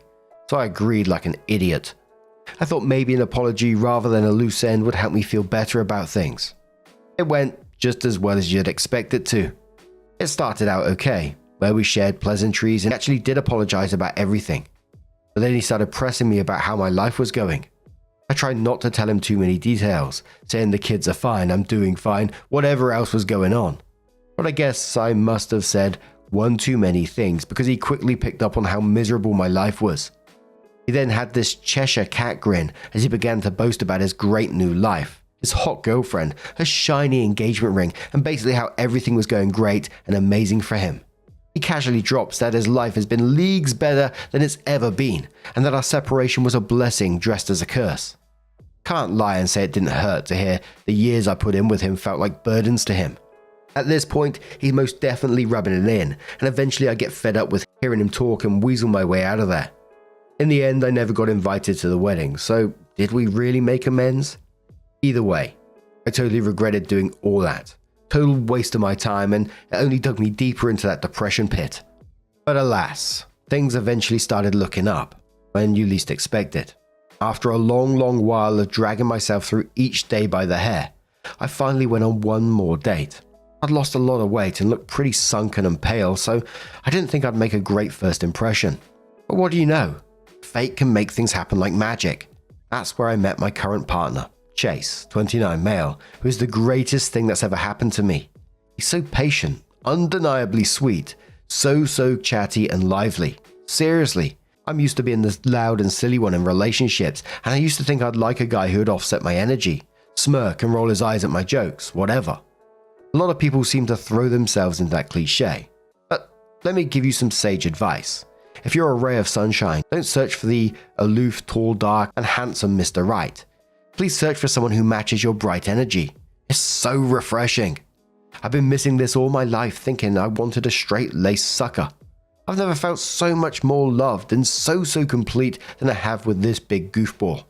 No more biscuits and butters being biscuits and butters. No more one-sided conversation. No more of those half-hearted scofflaughs dudes do to seem cool. We make the silliest jokes, the most legendary memories, and it feels so indescribably alive. Our conversations are so strangely deep and the most oddball of topics, and never have I felt bored around him. If I keep going on about him, I think my fingers will break from how much I type. Jeez Louise. I do love a Jeez Louise, but anyway, there's a little more I have to cover. Told you it'd be a lot, so I'm going to get straight to it. It's late 2024 and the year started back up again. I'm head over heels for Chase, everything's going just fine. I moved properly back into my own place a little while before that, back closer to my job and whatnot, but I didn't start going back to my old gym until then. That's when I saw Kai again. He didn't notice me for a few days, but when he did, he immediately came up to me. He very cordially apologized, told me he'd been worried sick since I'd basically got no contact with him. He told me he said a lot of stupid things that he regretted, and if I ever wanted to be friends again, he was always open to it. And that was it. It's 2025 now, and I have no clue if Kai is still with Grace. Kai has no clue that I'm with Chase, but I still see him around in the gym, so I haven't yet probably connected with him since his apology. Maybe I should, but honestly, this likely isn't the best way to describe it, but to me, Kai feels like a recurring character from the first movie that's making an abrupt appearance in the second or third movie. It's a weird feeling. I'm probably making it up, but I feel like I'm on a totally different chapter of my life now, what with Chase and my life happenings. So far beyond the events of my ex-husband and Marie and every other part of that time period. Not Lotion Man though. Lotion Man is simply timeless. Speaking of the legend himself, I did actually get around to showing Chase a rendition of Lotion Man. I won't lie, I was shaking a little bit. But to top this all off with a nice little cherry for all you happy ending lovers, not only did he find Lotion Man absolutely hilarious with a full-on belly laugh, it's a bit of a running joke between us now. We got soap man, ketchup man, shaving cream man, floor dust man. Basically anything we can create little smiley guys with. We make them real. And they all have silly accents too. Lotion man, the world is your oyster. And with that, that's basically it. So much more has happened in my life that I've excluded here, but just because it's not really relevant to what I've typed here before. Seriously, a lot happens in a few years. But my God, vomiting all that info out in these verbose paragraphs has felt like therapy. Even if nobody reads it, I still feel like the weight of the past is lifted off my shoulders, even if it's just a bit. I guess one lesson I've learned from coming out of all this and coming out of my 20s is that being unapologetically, you will always do wonders no matter what. Things change, life moves, it always gets better. If you shine too bright for the small box that is your life, then it's not your fault for being too radiant. You just need to get out of that damn box. I'll never apologize for being myself again. So you guys can take all my wordy, nerdy, nonsensical paragraphs in their full, unedited glory. Lol. Love you, Reddit. Gee whiz, and what a roller coaster. I don't really know where to start. So I guess I'll start with, I totally understand why OP would just want to move on from the people that was in her life, like Kai, for example. It just seemed you're going back into that place if you invite him into this part of your life. I think, like you say, clean slate, move on, etc. would probably be the best course of action in this. The ex-husband wanting to meet up with you, it just felt like he was doing that to sort of rub it in your face. The apology was just like an excuse to meet up with you, to tell you how great his life is now. And if someone has to do that, their life isn't really that great. But also, Grace's husband in this, did he ever find out that he was being cheated on? I was like, oh, that's shit in itself, isn't it? But what do you guys make of this situation? Let us know your thoughts down in the comments below. Our next story comes from Drunken Otter from the True Off My Chest subreddit. And it does have some trigger warnings within the story. Suicide, suicidal ideation, bullying, depression, and PTSD. So if you do want to skip the story, please feel free to do so. Timestamps are always down in the description and along the timeline below. Thank you.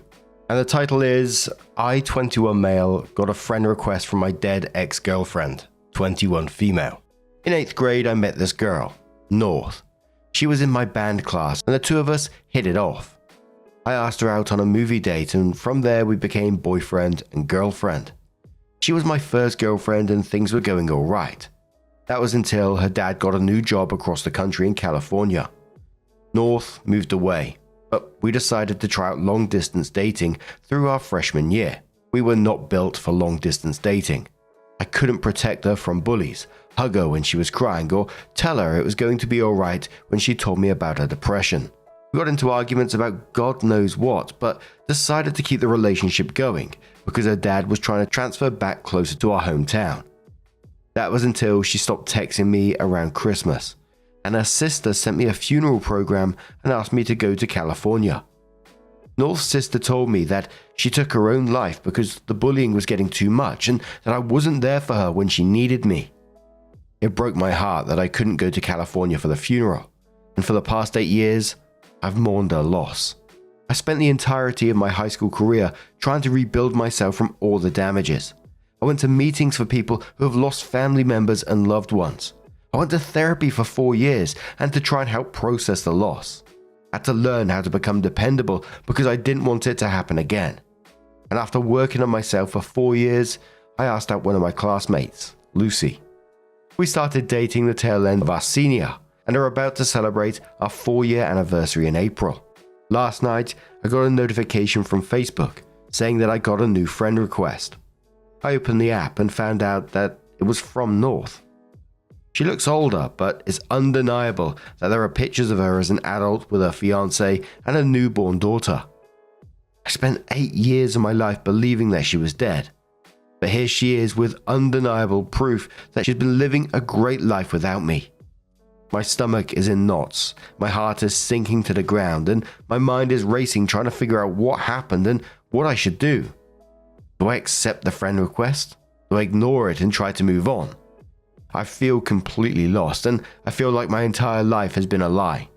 I spent the entire night looking at pictures of her and her family, floored that she would do this to me. I think it's always very difficult with these type of stories with the question, do I accept the friend request? Do I ignore it and try to move on? I think that's an always personal thing about how you're going to feel after it. And only you know that. For myself, and look, I don't think I could ever be friends with this person or trust this person or want anything else to do with this person, but I'd be curious about what they had to say.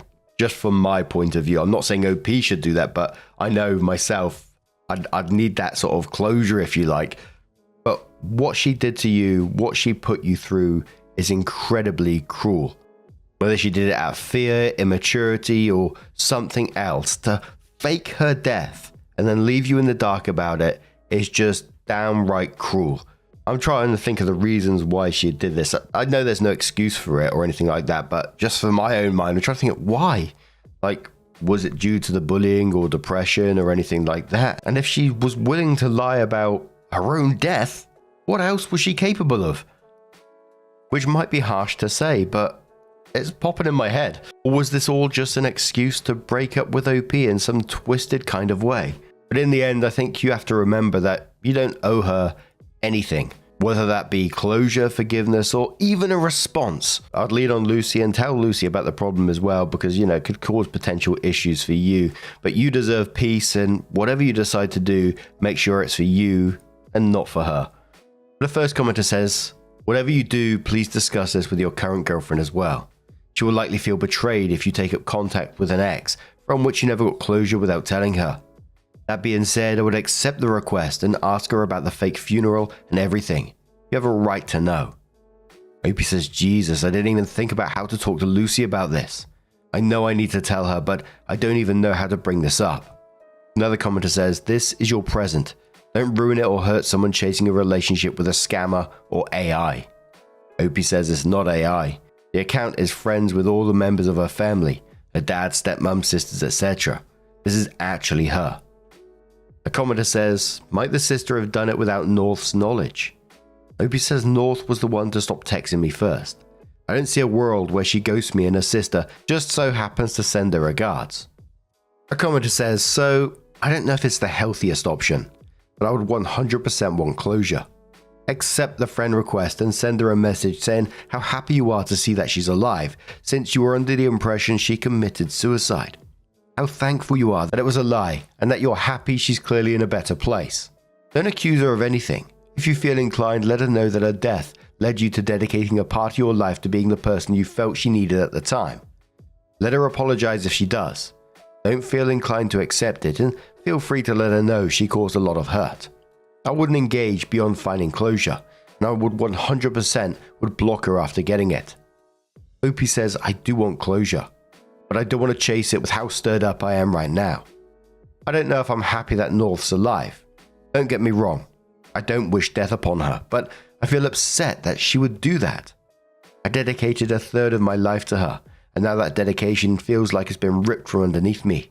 A part of me is happy that she's alive, but I'm also angry, devastated and heartbroken that I wasn't the person she could simply talk to. That I was such a little shit that it was easier to fake her death than it was to break up with me. But also so much has changed for me coming from this. I'm happy with how my life is turning out, but so much of that came from wanting to do right by a memory. And now it's just, I don't know what it is, but I know it sucks. A commenter says, that is wild. I'm so sorry to hear it. Have you ever Googled her name in those 8 years, and did nothing about her ever come up? Did you follow her on any social media at the time you were together?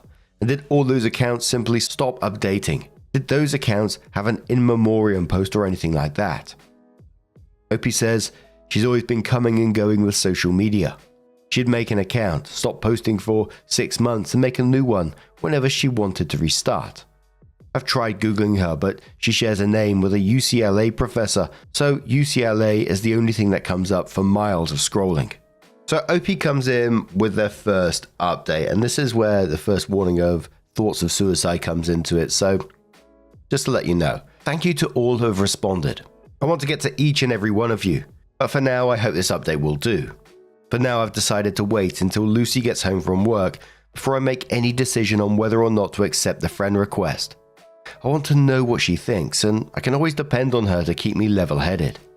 But until then, I just kind of want to sort out my feelings. I remember the day that I found out about North's supposed death. It was a few days before Christmas and the snow started to hit the ground. I remember walking to the edge of the neighborhood along the main street. I sat in the sidewalk, watching the cars, thinking about how if I walked onto the road, they wouldn't be able to stop. I was sitting there on the sidewalk contemplating for what felt like hours. It was there I decided I wanted to keep living. It was the most important choice of my life. But now that choice feels hollow. It feels meaningless. Every decision I've made since then has come from that choice I made 8 years ago. And that feels empty and without promise. I keep you guys updated on what Lucy and I decide. Please don't think for a second I plan to do anything drastic. I really don't. And I want to keep making that choice to live. But for now, I just need to figure out my meaning. OP sometime later comes in with another update and says, I accepted the friend request. After Lucy and I talked about it, we agreed that the possibility of getting some of the closure would be worth it. So I accepted the friend request and sent out a text saying hello. About a half hour later, I received a notification that North responded. We started talking a bit, talking about how our lives have been. Turns out her and her fiance were in town visiting family, and it started to make her think about all the hurt she cost me, and that she wouldn't feel comfortable moving on with our relationship without knowing if I was okay. She tried to apologize, saying that we were dumb kids and that it seemed easier to ghost me instead of breaking up with me. She told me all about how in some messed up teenager way, she thought giving me an explanation to her ghosting me would make it easier to move on. And so her and her sister concocted the whole story. I told her about the years of therapy, the years of loneliness, and how guilty I felt when I started dating again. I told her about how I used to think she was the one for me, even through the nights of arguing, and that she left me more hurt than if she just threw me away. And I told her that in some weird way, I'm thankful to her. Her death changed me for the better, and I would not be the man I am today if it wasn't for her. I then text, having said that, I will not accept your apology. It's a shallow attempt to free your guilty conscience before you get married. If you were really sorry, you would have said something sooner. You would have apologized sooner, or would have not done it at all. You took the coward's way out, and I do not forgive cowards. She said she understood, but hoped that one day I could move past the hurt she caused me and find it in my heart to forgive her. I took screenshots of the whole conversation and sent it to her fiancé.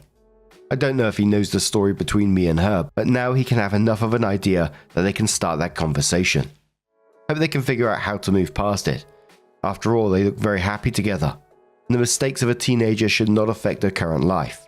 However, I'd be lying if I said there wasn't a part of me hoping it crashes and burns. I know this is not the update some of you guys wanted. Some of you really wanted me to bully my way through the conversation or play mind games to fuck with her. But that is not who I am.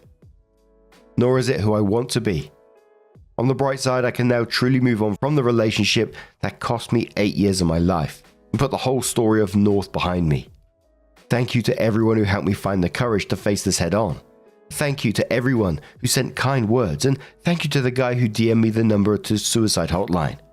I won't need it for the foreseeable future, but I appreciate it nonetheless. And there was some back and forth after this one about sending the screenshots to the partner. Some people saying that it was a great move to do that, other people saying it feels a bit vindictive to do that, and others saying to that, how can you blame him after what he's been through? He's been on the very edge.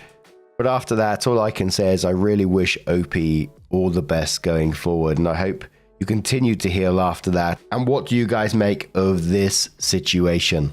Let us know your thoughts down in the comments below, and let's move on to another story. Now, our next story comes from Grandeur, who says, I, 43 male, found a used condom in the bin that my wife, 43 female, and I have in our bedroom.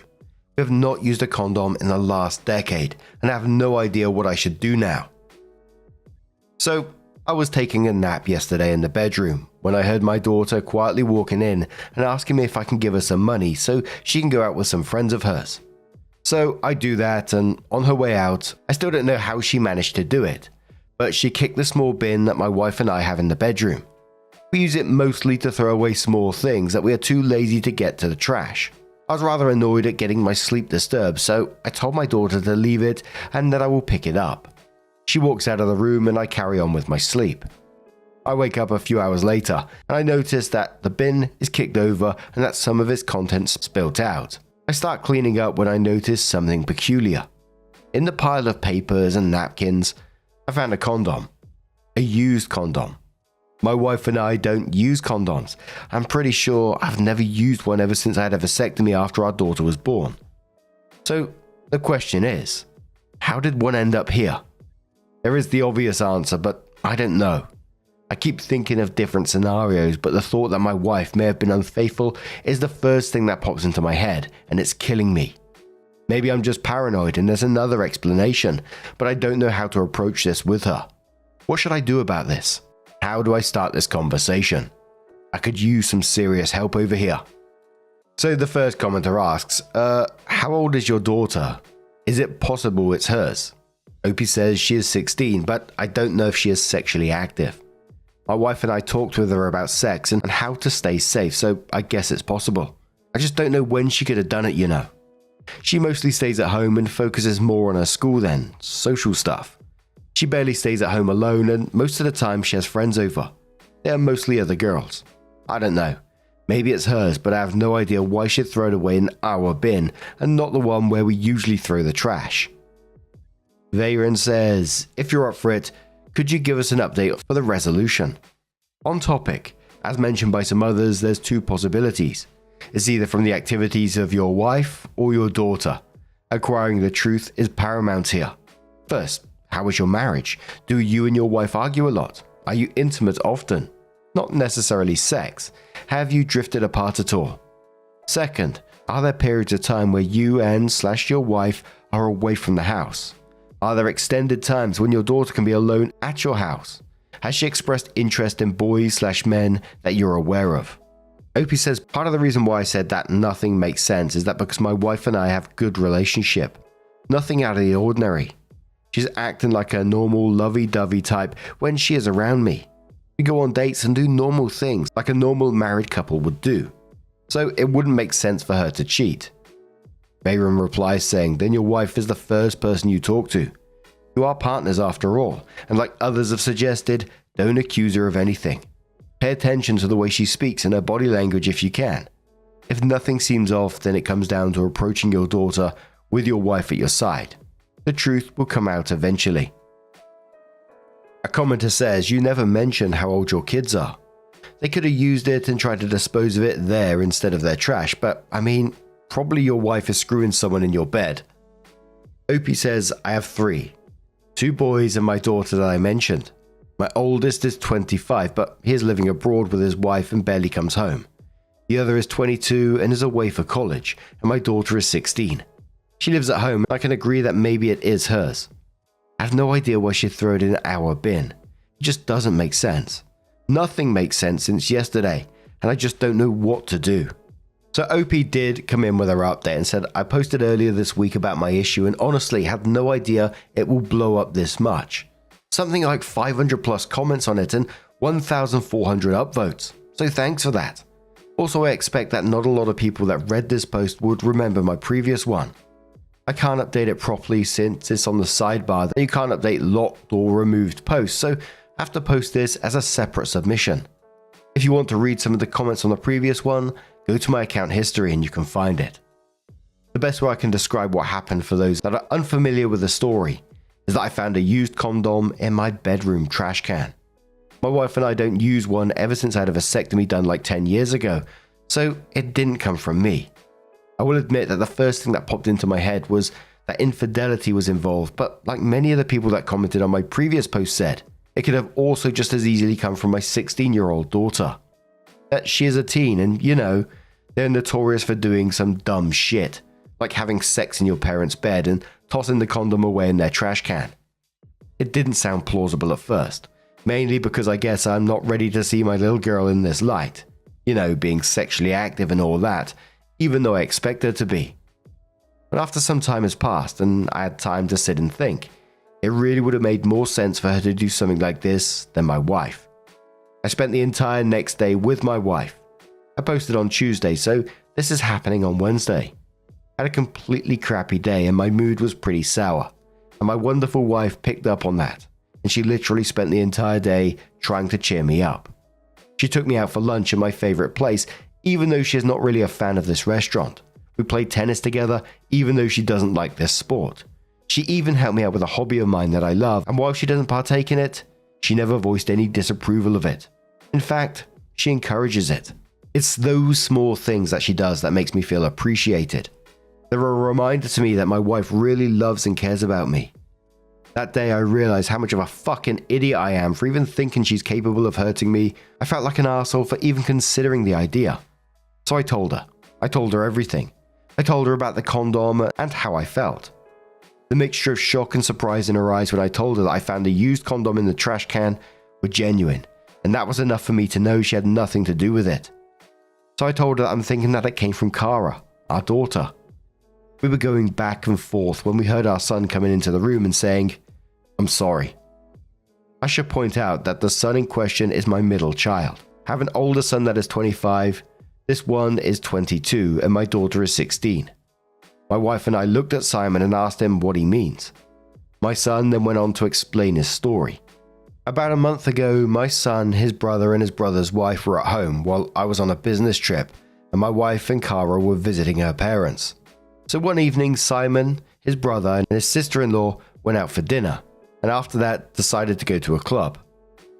My oldest son and his wife took off earlier than Simon and came back home while Simon stayed for a little longer. He eventually came home, but he wasn't alone. He picked up a girl at the club and brought her home with him. My son explained that since the bed in his room is a single, that guest bedroom was already occupied by his brother and sister-in-law. He found the next best thing, our bedroom. He did the deed there and tossed the condom away in the trash can. In the morning, he changed the sheets, but he forgot to empty the trash can and the condom remained there. I was really surprised at this, and so was my wife. I honestly expected to have this conversation with my teenage daughter and not with my adult son. My wife said something similar to him, that we should expect something as stupid as this from his sister and not from him. But in the end, we hashed things out, and I'm glad we found the culprit. So my first post finishes here. I wanted to say thank you to everyone that commented and got involved in my previous post. Your words really did help me, and I'm very grateful for your help. You talked me through an honestly baffling experience and pushed me in the right direction. I started off with the wrong idea, but in the end, you were right. It was indeed one of my kids. Not the one we expected, but still. Thanks for everything, guys, and have a great day and night. Take care. Black Rogue says to the OP, "Well, at least you know your son uses a condom, even when he's drunk. I could forgive the inappropriate use of your room." OP says, "Even though I slagged him off quite a lot in this post, I am proud of him. I am really happy he's keeping it safe." Another commenter says, "You should probably tell him this. He's probably quite embarrassed, and it might help to hear that from you." OP said, "We had another talk yesterday, and I told him how I feel about this whole thing. That even though what he did was rather idiotic, I'm not mad at him, and I'm happy he did the right thing in coming clean about this. I've always had an easygoing relationship with my children, and they know they can come to me or my wife with anything, hence why I guess he felt comfortable enough in talking to us about his sexual adventure. He's a great kid, and I'm proud of how he handled this. I would have said and felt the same if my daughter was the one that did it. I mean, I'm glad they worked out, but the parents' bed, man. The parents' bed." Anyway, what do you guys make of this situation? Let us know your thoughts down in the comments below. Our next story comes from Bubbles SX1 and says, "My 27 female best friend, 26 female, turns out to be crazy and is ruining my wedding. Some background info about this girl. Let's call her Jess. At this point in her life, she's kind of a hot mess. She's one of those people who airs everything on Facebook, who has a new love of my life every month and a new best friend every few months. Her relationships and friendships usually end terribly, with both sides hating each other. How did I become being her best friend? Well, she hasn't always been this way. She was relatively normal 5 years ago when I met her, save for the normal early 20s drama. Within the last 2 years, she's lost her mum to cancer and her grandpa to old age, and she doesn't have any other family. She dropped out of school and found out her boyfriend at the time was cheating on her. After the breakup, I was acting like a shoulder to cry on since she had pretty much hit rock bottom. A few months later, she was telling everyone how close we were and started tagging me as her best friend. A few months ago, I got engaged. Unbeknownst to me, she started telling everyone she was my maid of honor, even though I've always planned on making my sister my maid of honor. But this was right after Jess's mum had died, so I just improvised and said I would have 2 maid of honors. It's still not what I would have liked, but I literally couldn't bring myself to tell this poor girl I don't consider her my best friend. That was my first mistake. About a month after I got engaged, she met a guy. 2 weeks later, she was engaged. A week later, she was married. A month later, she was divorced. Separated. I don't know if it's legal yet. I don't know if anything was legal, but she changed her last name and is still going by that, so I'm guessing it was legal. Ever since the divorce, my own wedding planning has become unbearable. She is constantly telling me how marriage doesn't work, love can't save things, etc., and criticizes how much I'm spending on my wedding when she had hers for a few hundred Vegas wedding. It's gotten to the point where she's rude to the vendors I'm meeting with, but she gets really upset when I don't take her to meetings since she's the maid of honor. So I'm at the point where I just want to cut her out of the wedding, like I should have done in the first place. However, when I confessed this to a mutual friend, my friend let me know to be careful because Jess can be really vindictive. When she found out her ex from a few years ago was getting married, she tried to contact the bride and tell her he was cheating on her. He wasn't. One of her last besties was fired from her job because Jess made multiple email accounts and regularly contacted customer service complaining about her. And since she knows so much info about my wedding already, I'm really terrified that she has somehow tried to sabotage it. So basically, I don't know what to do at this point. I feel like this wedding is getting away from me, but I also don't know if it would be less painful to keep her a part of it, because it would save me all the drama. I don't know what she's capable of, so I'm really worried that she'll somehow make everything harder for me if I don't just grin and bear it. Help. So the first commenter said to OP to add, it might be a good idea to have passwords with your vendors to confirm your identity. OP said, thank you for the advice. I was actually considering the passwords thing, but I don't know if that's taking things too far. I guess I'm kind of worried about vendors resenting me for being high maintenance. But I hear about bridezillas, mumzillas, in-lawzillas all the time, so hopefully this isn't the worst they've seen. Jiggle Daddy Dawkins says, Jesus, just tell her Jess, you knew him for 3 weeks before you married him. What in the ever-loving fuck did you think was going to happen? If I've only seen a girl for 3 weeks, I won't even poop with her in a half-mile radius. OP replied saying, seriously, the week before the wedding, everyone was kindly saying, you sure? You've known him an awfully short time. And her responding, everyone's jealous because they can't be us. Yeah. Angelo Papas says, sounds like you need to have a very uncomfortable talk with this girl. Tell her what you told us here and let her know her negative attitude has no place in planning your wedding. You're sorry things aren't working out for her, but she's not allowed to pile this stuff on you. Tell her that you cannot have her as a maid of honor, and since she seems to think so negatively about marriage, you wouldn't expect her to do this. Up to you if you even let her attend the wedding as a guest. Opie says, oh my god. I haven't even thought about explaining how her negative attitude towards marriage could be the excuse for not having her in the wedding party. That sounds ridiculously logical, but I've been blinded by a flurry of crazy. Thank you. Yeah, and it's sad that my brain is the first thing it went to was the same as the first comment that, passwords on vendors. I didn't even know that was a thing before I started reading Reddit. Don't get me wrong, it absolutely makes sense because there is lots of vindictive people out there, and it seems like just a smart thing to do. I would also, I think, get ahead of the game with some of your friends, your partner, and say, she might start kicking off once I have a whatever chat with her because she's done it in the past. She's caused drama wherever she goes by the sound of it. But around 3 months later after that post, OP comes in and says, guys, this went full-blown crazy. Before I could have a conversation with Jess, she confronted me about it. Apparently, the mutual I confided in let the whole story leak and a twisted, more dramatic version made its way back to Jess. Shit, meet fan. It was an hour or two of me trying to explain to Jess in a somewhat calm manner that I had felt she had overstepped her boundaries and it was really taking a mental toll on me.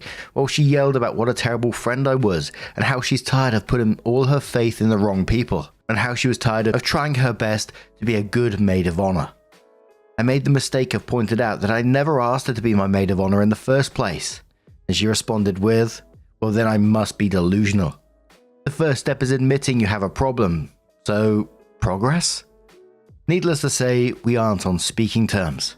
Shortly after that, I took all your advice and called all of my wedding vendors and let them know that my fiancé and I were going to be the only people making any decisions, and set up a confirmation word with them. Apparently this shit happens a lot because nobody even asked why. I accidentally forgot to contact the bakery making our cake, but they luckily called me and asked if I was certain I wanted to cancel the wedding cake. Apparently there was a voicemail left on the machine. Wonder how that happened. Here's where things get really nuts. A few weeks after our blow up, she apparently met some guy who is the love of her life. A few weeks after that, they're engaged. I can't make this shit up. She did it again. And our mutual friends get invitations for her wedding, which is the same date as mine. But since they had RSVP'd for my wedding, a lot of them couldn't make it. A few days before her wedding, they have to cancel because he's already married. And you know what? So is she. I guess she never got officially divorced from that first quickie wedding, so as far as I know, no wedding actually happened. I have no idea if they still plan to. I'm just glad to be away from that circus. But anyways, I got married a few weeks ago. Everything was wonderful, the weather was great, and everyone present was a joy to be around. Except maybe my uncle, who gets a little too dancey when he's drunk, but you know, family. Family! Thank you to everyone who responded, and to everyone letting me know I'm not helping matters by going with the flow.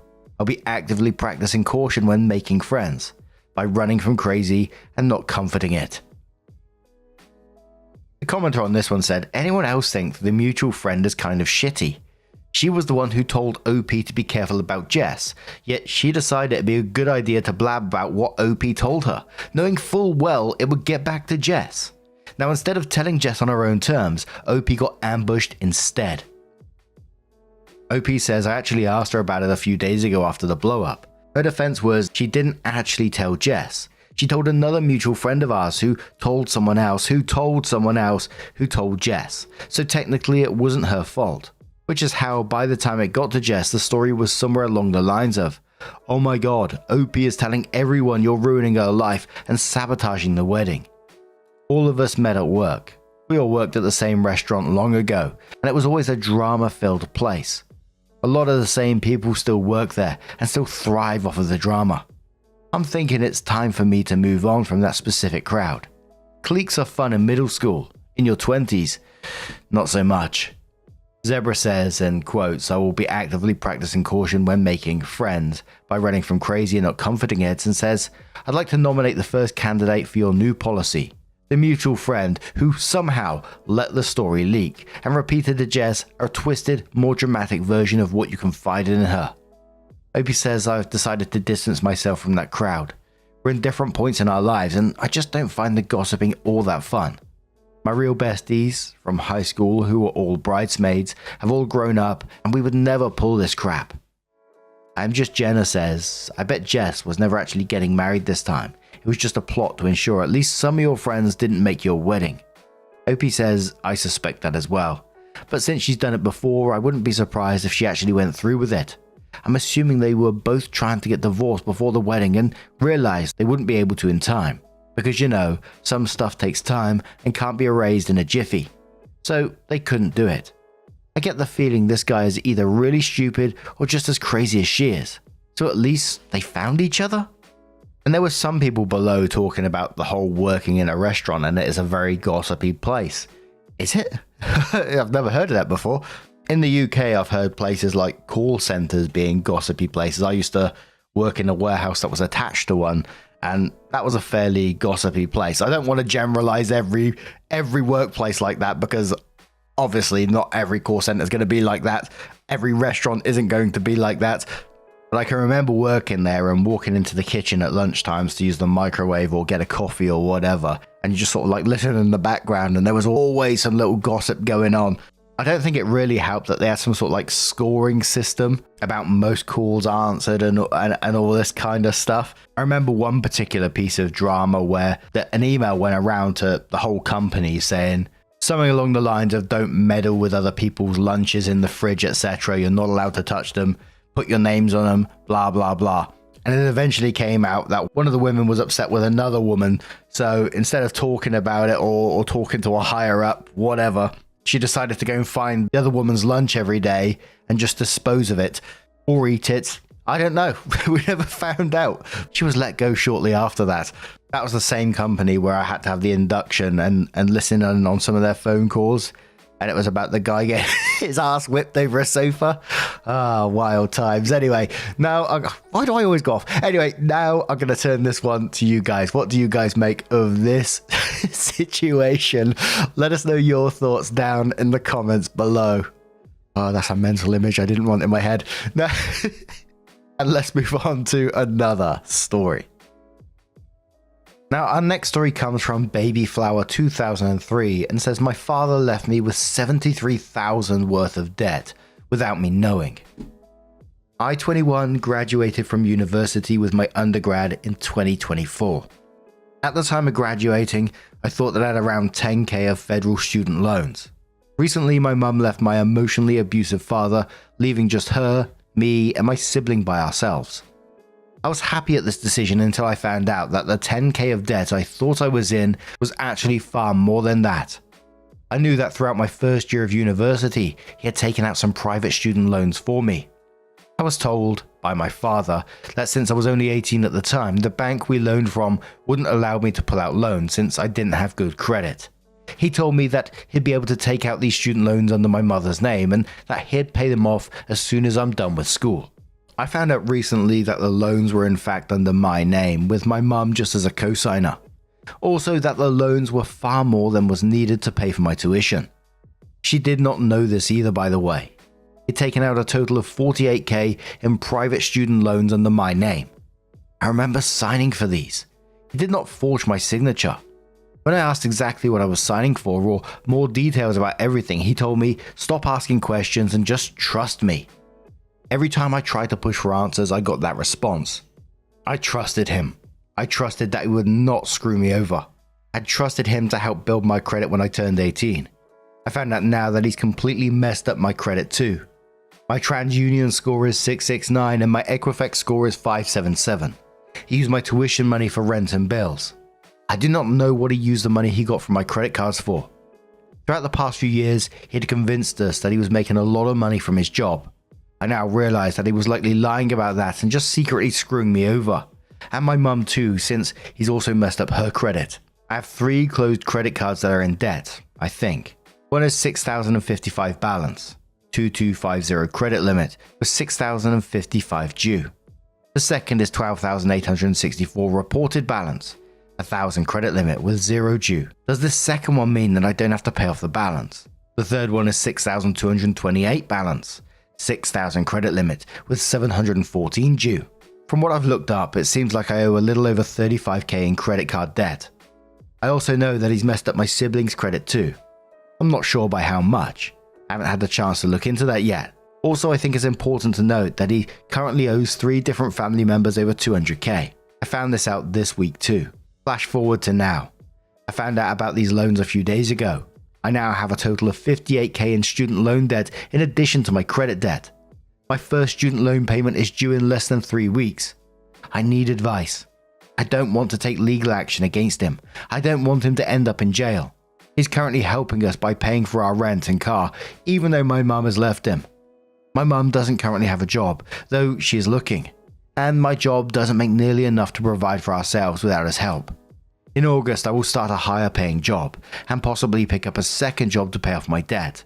So I could ask him then to just send me money every month instead of paying for rent and the car. I could use that money to help pay off the debt. As of right now, I'm not worried about my federal student loans. The minimum payment is doable and I will receive around 14k of tuition reimbursement in March and April, so that will help. Should I consolidate the private loans? Should I refinance? I briefly considered filing for bankruptcy since I have no assets, but I know that's probably a bad idea. Is there a way for me not to have to deal with this debt without landing him in a lot of trouble? Someone was questioning, did OP know what they signed? OP said it was an electronic signature for a loan where you use the mouse to draw out your signature. He called me over to sign it on his laptop. At the time, I still thought that the money would be under my mother's name. I also did not know how much money it would be. The first commenter says, and quotes, I don't want to take legal action against him, then says, okay, then you're going to have to pay the loans or declare bankruptcy. Another one quotes OP saying, I don't want to take legal action against him, I don't want him to end up in jail, and then says, you need to get past this, because he doesn't care what he does to you, and he is only hurting you. He is hurting and taking advantage of a lot of people, and is actively ruining your future to benefit himself. Quoting OP again, saying he is currently helping us by paying for our rent and car, even though my mum has left him. And then said he isn't helping you, he's providing just enough to hope you don't take action against him. And the money is money he owes you. Not that he is using to support you out of care for you and your family. He is not helping. He's using money he took from you and others to pay for that. You are paying for that help in the form of increasing debt, not him. And if he doesn't face serious repercussions for his actions, he's going to keep doing it, and you will never get out of the increasing debt he'll continue to saddle you and everyone else with. At the very least, you need to make sure you and your siblings' credit is locked down now to prevent him from taking out new cards and loans under your names. But you really need to just report him to the police so you can remove the debt. Why are you so worried about ruining his life when he isn't worried about ruining the lives of you, your siblings, and everyone else he has taken advantage of? If anyone ruins his life, it will be him by his own actions. OP came in with an update and said, after reading all the responses and talking with some close friends of mine, I see that the best thing to do is file against him. I brought up the topic to my mother last night and she, being very religious, said, no, don't do that. God wouldn't want you to harm another person like this, let alone your own father. She said that she'd rather take on the private student loan debt by refinancing and transferring it to her, but honestly, that wouldn't remove the credit card debt, and it'll leave her with the debt instead. I don't think that's a good choice. I think that if I file against my dad, my mother will kick me out, so if I file, I will already be prepared to move out. That being said, I currently only have 2K saved up from work, and that will not be enough to move out on my own. I'd need more money to get a car, place, and overall survive. I just moved to the city I'm in less than a year ago, so I don't have many people to rely on here. My boyfriend offered to let me live at his family's house, but I'd still need to be able to travel to and from work, and I don't want to overstay my welcome. I also don't have the option to move because I have to work in the state of Florida to qualify for my university's tuition reimbursement. In March, I have over 14K of tuition reimbursement coming in. My best bet would be to wait until March and then leave. It breaks my heart to do this because I could be disowned by every person in my family, but I can't let myself live with this debt. Prior to this, I thought I only had 10K worth of debt, and with that I could have easily lived a good life and paid it off quickly. I'm still not 100% set on this decision, but I do realize that it's a logical thing to do. I want to speak with my siblings to see how much debt my father put them in, and to see if they'd want to file too. I also want to speak with a lawyer or someone more knowledgeable than me about this. Does anyone have any advice based on this update? Hope you had a little update as well in the comments saying, my mum's religious comments are obviously ridiculous, but I'm mostly looking for help on how to file or what to expect. I have records showing 23K of refunds. Went to a bank account he controlled. I didn't see a dime of that money, and I think he used it to pay for a vacation. Not gonna lie. Someone says, is it possible for OP to find a new place or rent near their job? OP says, I'm a substitute teacher. I work at different schools around the county, so it wouldn't be possible for me to get a job near work, unfortunately. Someone said, how did OP's father get involved on OP signing their documents with their mother? OP says, all I did was sign. He filled out everything. Now, I understand looking back that I was stupid for signing without asking. But after some further looking into things, I see that the amount of money I was refunded by my school was an insane amount and not an amount I could have spent by myself in one semester. AKA 12K extra refunded in a semester where my tuition was only 2K. He must have used that money himself on a non-education related things. Also, the credit cards I did not sign for. I didn't even know that you signed for credit cards. He did that all himself. Couple more comments that says, it sounds to me like both your mum and your dad are in this together, and that if you don't file against them, they will come out ahead, and you will come out behind. Another commenter says, God didn't want your mum to leave your dad either, but she did. So she doesn't have a leg to stand on when it's preaching to you. Report him to anyone you can. Also, if you were under 18 years old, you can't be held responsible for any contracts. What an absolute horrible man. A mum talking about God wouldn't want you to harm another person like this, let alone your own father. One of the 10 commandments is that thou shalt not steal. Absolutely file against him. If he's done this to you, other people, your siblings as well, he doesn't care. I think it's always important to look at it from an outside perspective, especially for OP. And if you read this yourself, what would you say to that person? You would say absolutely file against him because he's willingly chosen to damage your life like this. He's chosen this. I'm not sure about the legalities or anything like that, or if you'll ever get that money back, or if it'll come off your credit, but that guy deserves what's coming to him, and you absolutely should file. But what do you guys make of this situation? Let us know your thoughts down in the comments below. And just a huge thank you for joining us today. If you've made it this far into the compilation, thank you so much, you bloody cheeky so-and-so. And for whatever you're up to for the remainder of your day, I wish you all the best. As always, thank you for making this year so amazing. As you always do, your love, your support, your time, not just towards me, but towards one another down in the comments below, towards the stories, etc. It's incredible, and I'm incredibly blessed, and I thank each and every one of you for it. So thank you so much, and I will see you in the next one. Take care, and much love.